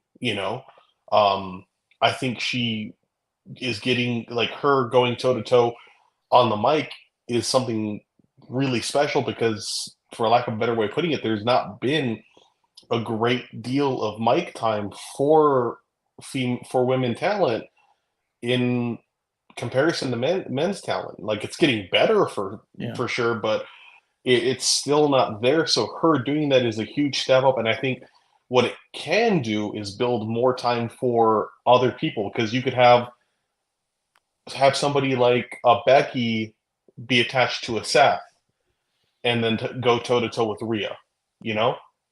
Yeah. I do think that's probably one of the biggest notable positive differences with Vince being gone on screen. Because as far as Vince being gone off screen, it's not anything I need to talk about. I don't know about it, but it doesn't sound good. But on screen, it was always a fight for those with accents to get mic time, right? We saw a bunch of issues with Shinsuke, and now they subtitle him in promos that are badass. Becky has talked about for a long time that she tried to get mic time and was just told, no one will understand what you're saying. It was an actual fight she had, and she doesn't speak with a thick, crazy accent. So the idea that you can give this much mic time to Rhea is a notable, massive positive with Triple H being in charge. Shinsuke as well, like that kind of stuff. Like, I think the idea of breaking down that wall of the American audience doesn't want to hear accents as an old time take being gone is fantastic. And I think Rhea's a huge sign of that all the time she gets there. But I don't think are any of us saying that we inherently dislike the very base concept of intergender wrestling. But Rhea is such a big star in all these that she's only going face to face with massive men stars who I don't need to see wrestling a woman. This isn't Sasha against Reggie, right? It isn't Chyna against Jeff Jarrett.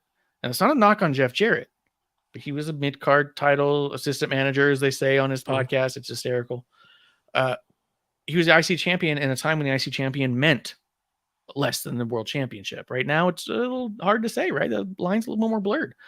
But this is Rhea Ripley in the face of Roman and Randy and Solo. Like, these are dudes who don't need to be taking losses or throwing punches at a woman in general, no matter how tough she is and how much she can, quote, take it. So I think that for me, she's in such a big star power spot that it makes the idea of the intergender wrestling to me seem even less needed. You know what I mean? Yeah. I think that's what I was trying to say. Yeah. Because she's able to stand toe to toe with a Randy, and the last thing you're thinking is, oh, this is going to lead to a match. Because the first thing you're thinking is they're equal. They're equal in presence. They're equal in microphone. They're equal in their ability to be there. And that's the star power we were talking about. Yeah, that, again, intergender wrestling has been around for a very long time, and some of it's incredibly well done. For what WWE does, it's just not needed. If something can build there naturally, awesome. I mean, when when Nia came into the Royal Rumble, it was amazing. It was awesome. And none of it felt like they're beating the shit out of her, yet she got beat up by like 4 dudes. It was awesome. Yeah, she did great, and everyone else did good. So, there's definitely a way to do that. And Nia was the perfect person for that moment, and there's a chance that Rhea could be the perfect person for this moment. But the one thing we don't need to see, especially in a Rhea terms, because it happened with Reggie too, right? Reggie would do the rolls and the flips, and I'm not going to touch you. No. No, she's ready for a fight. She's even the one to step in front of Dom to take the punch. Not, you can't hit me while I'm in front of you. She's ready to go. So I'd like to see something. Yeah, but, it's not I'm standing in front of him because you can't hit me. It's I'm standing in front of him because I dare you to hit me. Exactly. Yes. Yes. And Blue Boy says in the chat, also women's NXT champ. Yep. Lyra Valkyra. She's got a much thicker Irish accent than anyone on TV right now, which is awesome. Yeah. And she says also in Gunther, of course, all of Imperium. Imperium's been cutting promos with German in it. It's been fucking dope, dude. I'm loving seeing the use of the international superstars as who they are and not trying to mask it in some way. Although I always think back in how funny it was that they had Mr. Fuji be the manager for Yokozuna when Yokozuna was the one who spoke English. So they brought in Cornette to manage Yokozuna aside from Fuji so someone could talk. The problem was Yoko was supposed to be Japanese and didn't speak Japanese, so he couldn't say anything at all. The good old days. Banzai. But I love seeing Randy back, and like you said, Klump, he's having fucking fun, and that is dope. Fun Randy's best Randy. By the way, as a quick side note, did you guys see all the fucking? Did you see Caleb Braxton and Riddle talking shit on CM Punk when he returned? No, I'll have to So take a fucking look. funny. So funny. CM Riddle said, "You thought I was hard to handle. Good luck with 0-2 CM Punk." Nice. So good. And Kayla had a couple of veiled things where it's all like, well, overall, I'm really happy to see R-Truth and Randy Orton back. I was Nice. like, oof. Hell yeah. The tag team turmoil. I'll be honest. As soon as I saw DIY come out, I went ahead and fast forwarded till the end, and saw that the Creed brothers won. I didn't watch any of the turmoil. They're getting better on TV, which is good. Their first match on Raw was really bad. They just couldn't get the timing down. I forgot who they were wrestling, but I didn't enjoy it at all. But this final match of the turmoil, I thought they did really well. Creed and Imperium. Yeah, those four guys. Imperium's just amazing. I love watching them wrestle. All three of them. They're just so fucking good. Yeah, they're fantastic. Cody Rhodes cutting his promo, getting spit on in the face by Shinsuke, getting his Muda on. Dude, I'm happy to see Cody versus Shinsuke because I think that could be real good. Yes. Is Nakamura ever going to win again? I could see it. What? I could see it. I don't think so. I could see it. I can understand why he might. That's a I mean, never say never, brother. He's damn good. He puts in a good match, but he's unfortunately gifted with being too good of a worker, I feel like. He's also too good of a character, and he's such a great villain that it's all like, this is perfect. Yeah. But there is something and with about all the him losses, he's still Nakamura. Like, he's still Nakamura. Like, he's still so formidable. He's still awesome. He's still, I mean, just what he did to Cody, beat the shit out of him, missed him. Like, yeah, guess what? I'm Nakamura, bitch. Well, I feel like he when he loses too, he always has like, he never has a loss where he's not strong looking. Like it's like it's an eked out win. It's not like the Miz where, the Miz gets like a hit in and then gets his ass whipped. That's true. Although he lost pretty fucking hard to Seth. But I do want to see Shinsuke go on a turn, and I don't know, or a tear, I really should say. But I don't know, how do you keep making him look like a top tier villain without putting him against top tier good guys, right? Have him start hitting people in the balls again. Ooh, dude, Rochambeau Shinsuke was one of my favorite Shinsuke's. When him and AJ knee to face Shinsuke was my favorite. Knee to face. Yeah. I loved when he forgot English and Corey Graves like, my God. Can you imagine forgetting an entire language?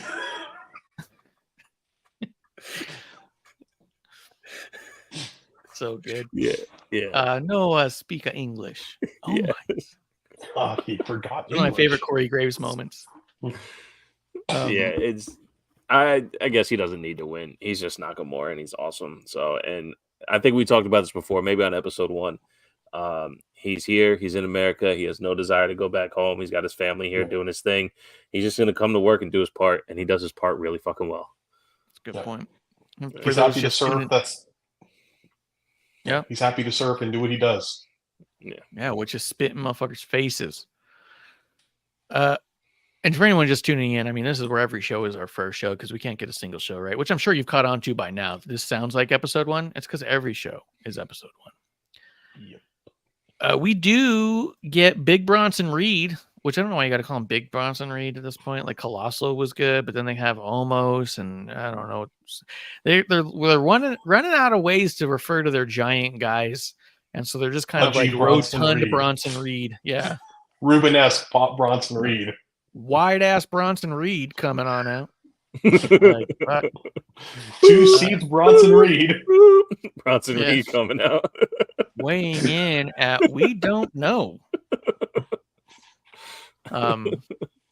But big Bronson Reed against Ivar, which Wade Barrett referred to as 2 beef planets.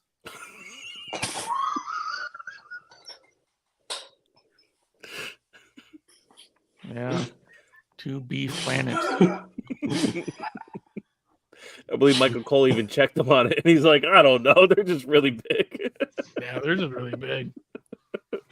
That's what I'm gonna call, and that's what I'm gonna call big people from now on. Walk into a Destination XL.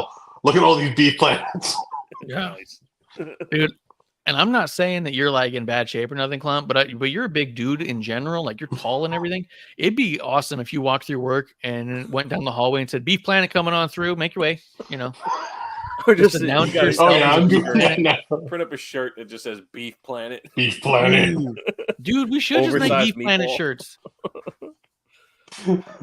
We have the overweight champion of the world. We could do Beef Planet champion of the world. Weighing in at Beef Planet pounds. But I mean, it was cool. It was 2 big old beef planets colliding, making a black hole of sorts. Yeah. Beautiful. Yeah. Nia Jax, another beef planet against Zoe Stark. She beat Zoe Stark, and that was unfortunate. Zoe losing several in a row. It's just spunky young upstart squashed.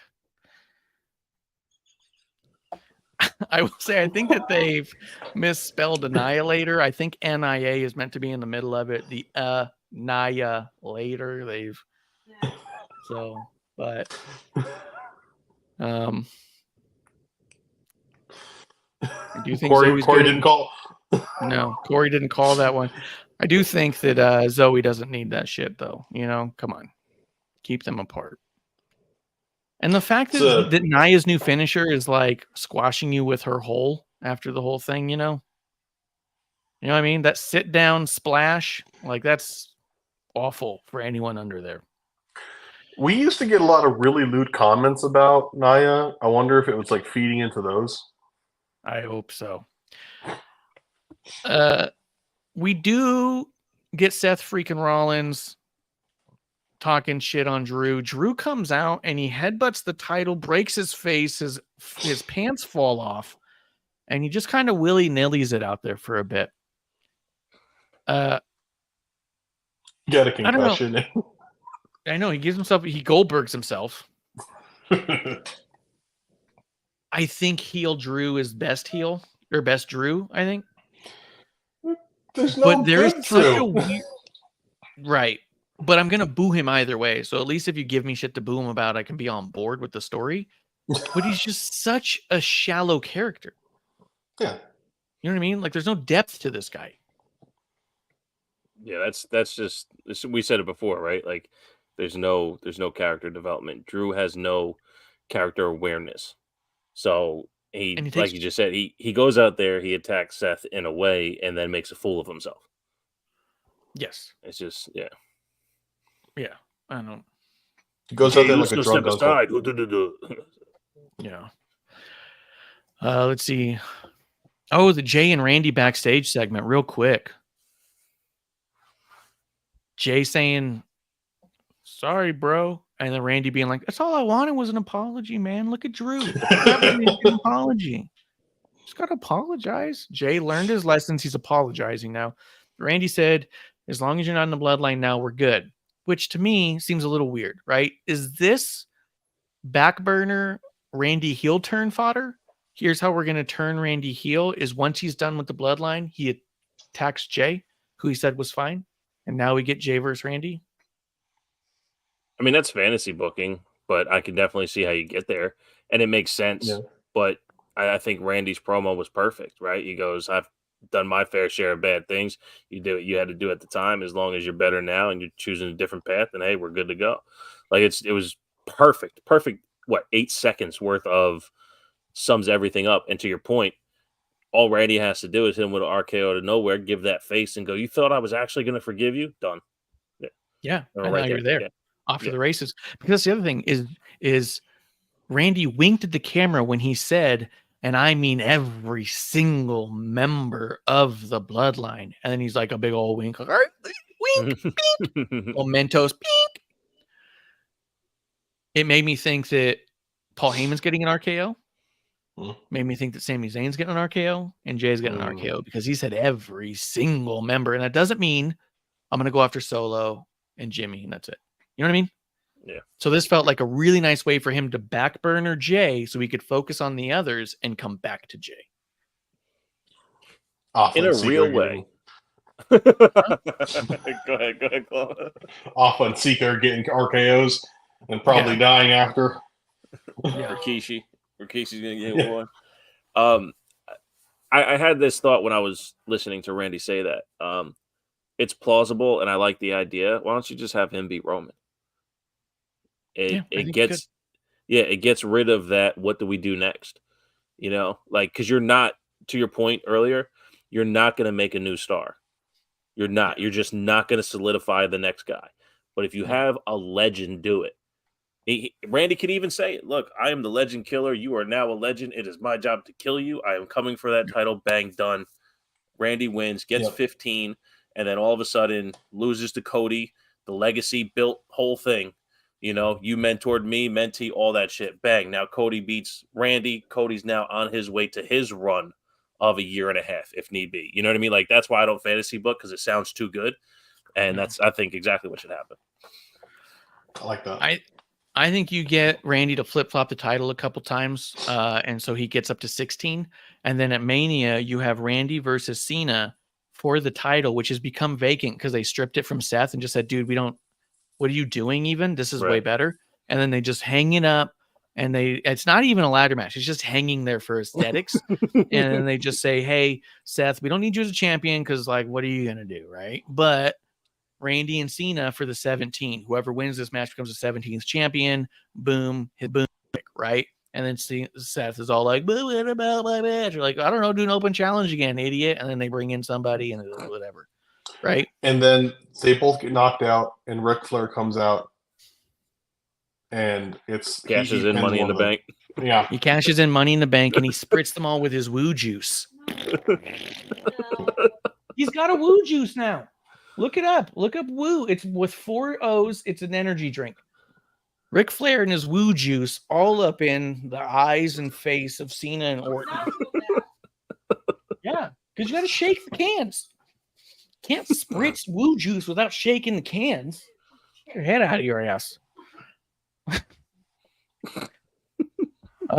Sami Zayn ripping apart Drew McIntyre. I thought that was awesome. Sammy being like, there's nothing about you that's special other than everybody gives you whatever you want. I've gone through everything that you've gone through, but way worse. So quit being a little bitch about everything. And then Drew's like, you know what? I'm going to be a bigger bitch. And you're like, oh, okay. That's a I'm going to storm out of here and be a bitch. Yeah. And then I'm sure in the directions on the thing, it said storm out. So he's just like, ooh, and then spins like a tornado, like, I'm a storm. Because he takes everything so fucking literal for no reason. Both those promos better than Punk's promo. Rhea and Damian backstage better. Oh, Jelly, another Beef Planet from country music notoriety, was playing around with R-Truth, which was nice. R-Truth is a national treasure, and I was dying laughing on Saturday at what he was doing with just the ruffle bowls, and then the whole hunt for those platinum award-winning jelly rolls was just incredible because he just believes it. He just believes in what he's doing. That's all you have to do. Hey, wrestlers, make us feel like we know you believe what you're doing, like Tinkerbell style. Clap if you believe. You know. Also, I think R-Truth picked that up from his childhood hero Cena. True. Yeah, it's true. I did like, as much as the match seemed a little choppy, Chelsea Green, Piper Niven against Tegan Nox and Natalya. I liked that they got time. They got time out there.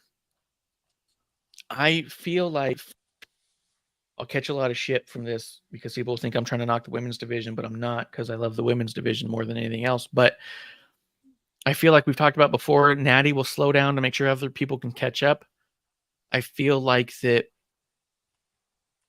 when I was doing self-defense, when I did law enforcement, they always said, be a good partner in your training, be a good partner, lead in, be a good partner. And it was always reminder, be a good partner. Like, don't be stiff and don't make someone go for it. Like, reach in so they can grab your arm. And I remember thinking even at that time, I was like, but then when I'm fighting off a bad guy, they're not going to be a good partner. You know what I mean? I'm learning how to have a good partner. And I feel like a lot of these women come into these big matches with time and they end up being a good partner. And it ends up being a little choppy. I'm leading in. Now I'm waiting for you to get here. And it doesn't feel fluid and it doesn't feel natural because everyone's trying to be a good partner. And I just wish that they would train in a way where they're not being a good partner so they could force each other through the match in a way that is easier to fall into. Does that make sense? I agree with that. Because all four of these women are great. And they bring a lot to the table. But this match was choppy. Yeah. And I don't feel like it didn't have to be. You know? Well, it's kind of a downfall in the women's division as is, right? Like, less is more. Usually less is more. I mean, i.e. War Games, right? Like, it only got out of hand because there was so much going on. And you see Becky and Bayley taking care of business, making sure things are where they're supposed to be. When it's one-on-one, or even sometimes a triple threat, it looks a little bit more fluid. So there's just a lot going on. And and again, no offense to the women, there's a lot of space to cover and women are smaller. So the ring is bigger. So you see more of what they're doing in that space. And there's something, one of you guys mentioned it earlier about War Games, the way things look. There's something they're doing with their cameras now where they're not in the same positions that they used to be before. And it's as if we're seeing new angles and kind of seeing things that maybe we're not supposed to see as well. So I think that's part of it too. Agree with that. I don't know if you guys caught that as well, right? Yeah. Brings us to the main event. Randy Orton defeating Dirty Dominic Mysterio. And Dominic Mysterio is filthy. I love it. I just thought this was great, man. Seeing Randy out there again, dude's massive, jacked, looking good, throwing Dom around like a little bitch. Dom's outstanding. I love his development, man. He's doing so good. Dude, he's the best heel in the business. Oh, yeah. Bar none. I can't even think of a close second of like someone who elicits the kind of reaction that Dom elicits. War Games, they were chanting at him, Dom, you suck. Dom, you suck. While he was in the cage. He didn't even do anything yet. With 8 people. Yeah. You know what I mean? He's one of 8 people, and all the crowd can think about is I fucking hate that guy. Well, it's like whenever I think of like MJF at peak MJF, when he was supposed to be the biggest heel in the industry and stuff like that. Look at this shit. Yeah. Mm-hmm. Oh yeah. Yeah, like this is real heat. This is go home heat. This is better than go home heat. This is no, I want you in the ring heat. I want you to stay here so I can boo you heat. Yeah. This is fight forever, and not because it's a 50-50 match. This is fight forever because you're getting your ass kicked, and I don't want it to ever end. Yeah. And it's through character too, right? It's not through cheap pops. It's not through this town sucks. It's not through I hate your favorite wrestler. It's through just dirty character work. Yeah. And being protected and all that shit, man. It's so well done. And then the undertone from it is if you watch what Dom does on mute, he's fucking awesome. Like, he's turning into a really fucking good wrestler. We saw him raw and uncut during the pandemic, and it was not this. This Dom now is really fucking good. Dude, and the fact that Randy Orton's back his first match against Dom, dude, Dom has been given the greatest gifts. Oh, yeah. His first match was against Ziggler, and then it was Seth? Or was his first match Seth? His first match was Seth, and then he went through Ziggler. He had the matches with his dad. He tag teamed with Cena against Roman and the Usos right away. He had a program with Sami Zayn. This dude went to the Harvard of Hard Knocks. You know what I mean? This wasn't we're going to put you through NXT. It's we're going to put you on top with all of our top people, and you fucking have to hang. God damn it, does that stupid thumb up. Was it Seth that he got kendo stick to death? Yes. Yeah. Seth sticked him. No. Seth just whipped him with sticks. Just stick whipped him over and over. I remember we were all like, yeah, after a while, we're like, got Seth, come on, man. He's someone's tied son. in the ropes and got beat with the sticks. Yeah. Yeah, he tied him in the ropes and beat him off. And that's the other thing too. I've heard a couple of interviews with him. He did a great one on After the Bell. After the whole, went to jail promo, and he let slip kind of what happened, on vacation and stuff. It's funny. Basically saying he just got engaged on vacation and shot the promo. It was awesome. So fucking funny. But he's never disparaged or even taken for granted being thrown to the wolves like this. Yes. Like, no. Of all the shit talking that's ever, there was so much shit talk. Dom sucks. Dom can't do this. Dom can't do that. All that shit. Through all of that, he has gotten better and better and better and better and better and better. And his regressions are so minimal because he fixes them next time. Like they are trusting him. They are trusting him with this North American Championship to make it so fucking important that they're having fatal four ways to face Dom to get that title back. And he's killing it. Yeah. It's so good, man. He's doing fantastic. I appreciate him for sure. Yeah. He's a Hall of Famer. And I'll boo him. And I'll boo the shit out of him. Yeah. I'll boo him so fucking hard, dude. And right now of active wrestlers, top 3 RKO taker. That fucking RKO he took on Monday night was incredible. Yeah. Dude, Dom can take it. If there's anything we learned from Dom and Rhea, Dom can take it. Very true. Very true. Mommy's always on top. Mommy's on top. And that's because Dom can take it. You know what I mean? Like, a little pegged. You know what I mean? Pegged on the nose on that one. What do you mean? What do you mean? But Dom's the sub. We don't kink shame. Yeah. No, this isn't like, I was talking negatively. I want to end it with, I want to ask you one thing. I mean, that's the end of the show. Unless there's anything else about Orton or Raw or Dom or anything. Klump, did we miss on for you? No, I'm good. The only other thing I want to ask about real quick, and it's going to be quick because we already did a whole segment on CM Punk, was his reaction a little more mixed than you thought? He was talking, I thought the crowd was pretty silent at a lot of times. Do you think, here's my question, he got the cheap pops in Chicago. My name is... He got the cheap pops, but he didn't get any real reaction. And what I couldn't tell, and I'm going to ask because Arezzi was actually in the audience, for the first time in a long time, I thought, I wonder if they're piping in these chants because I'm not seeing anybody move. The second thing I thought was, because when they started chanting CM Punk specifically, it was just CM Punk. I mean, they have tons of footage of that, right? Like, that's an easy one to pipe in. The other thing I thought was they may be piping some of this in, but also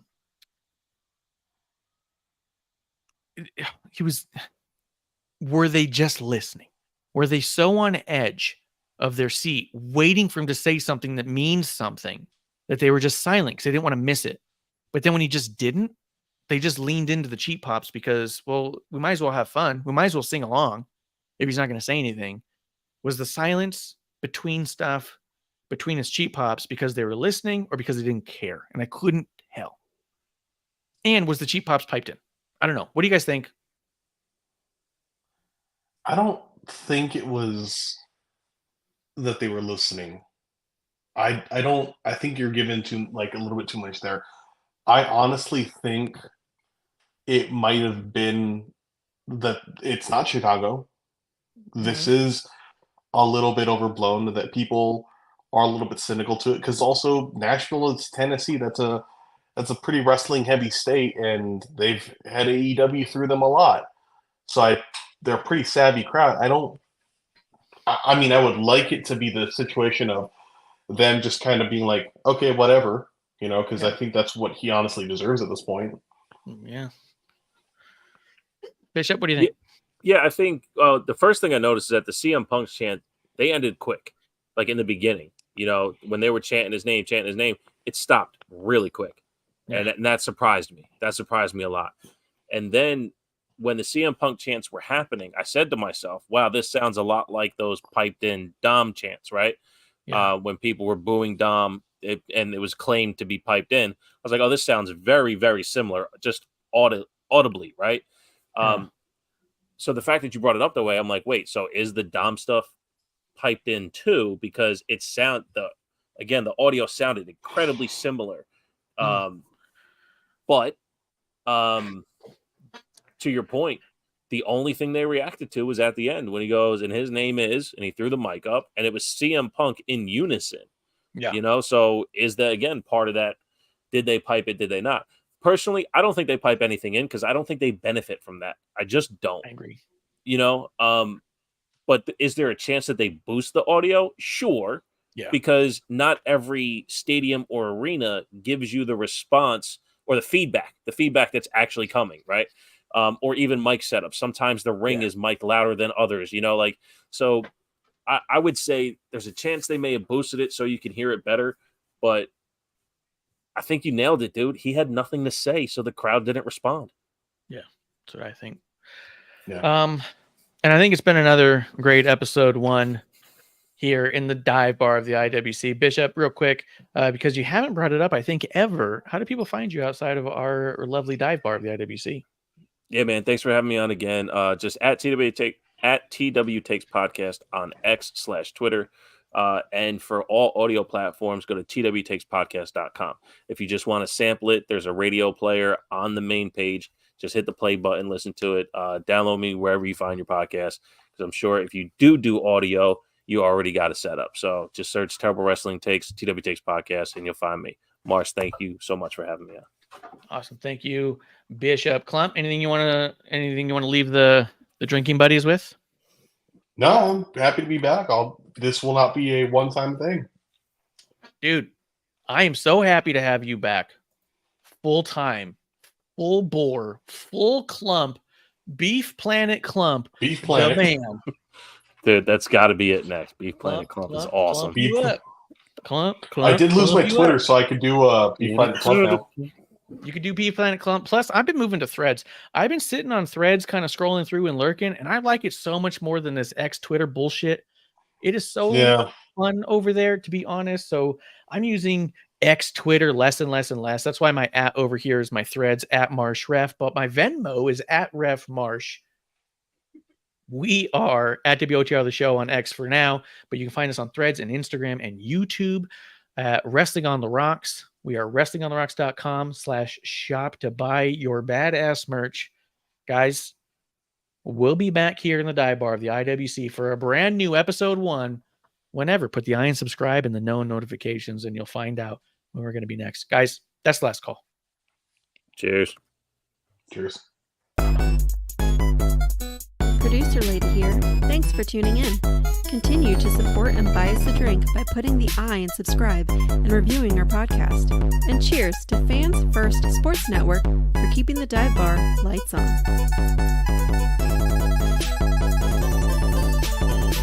I would never have a drink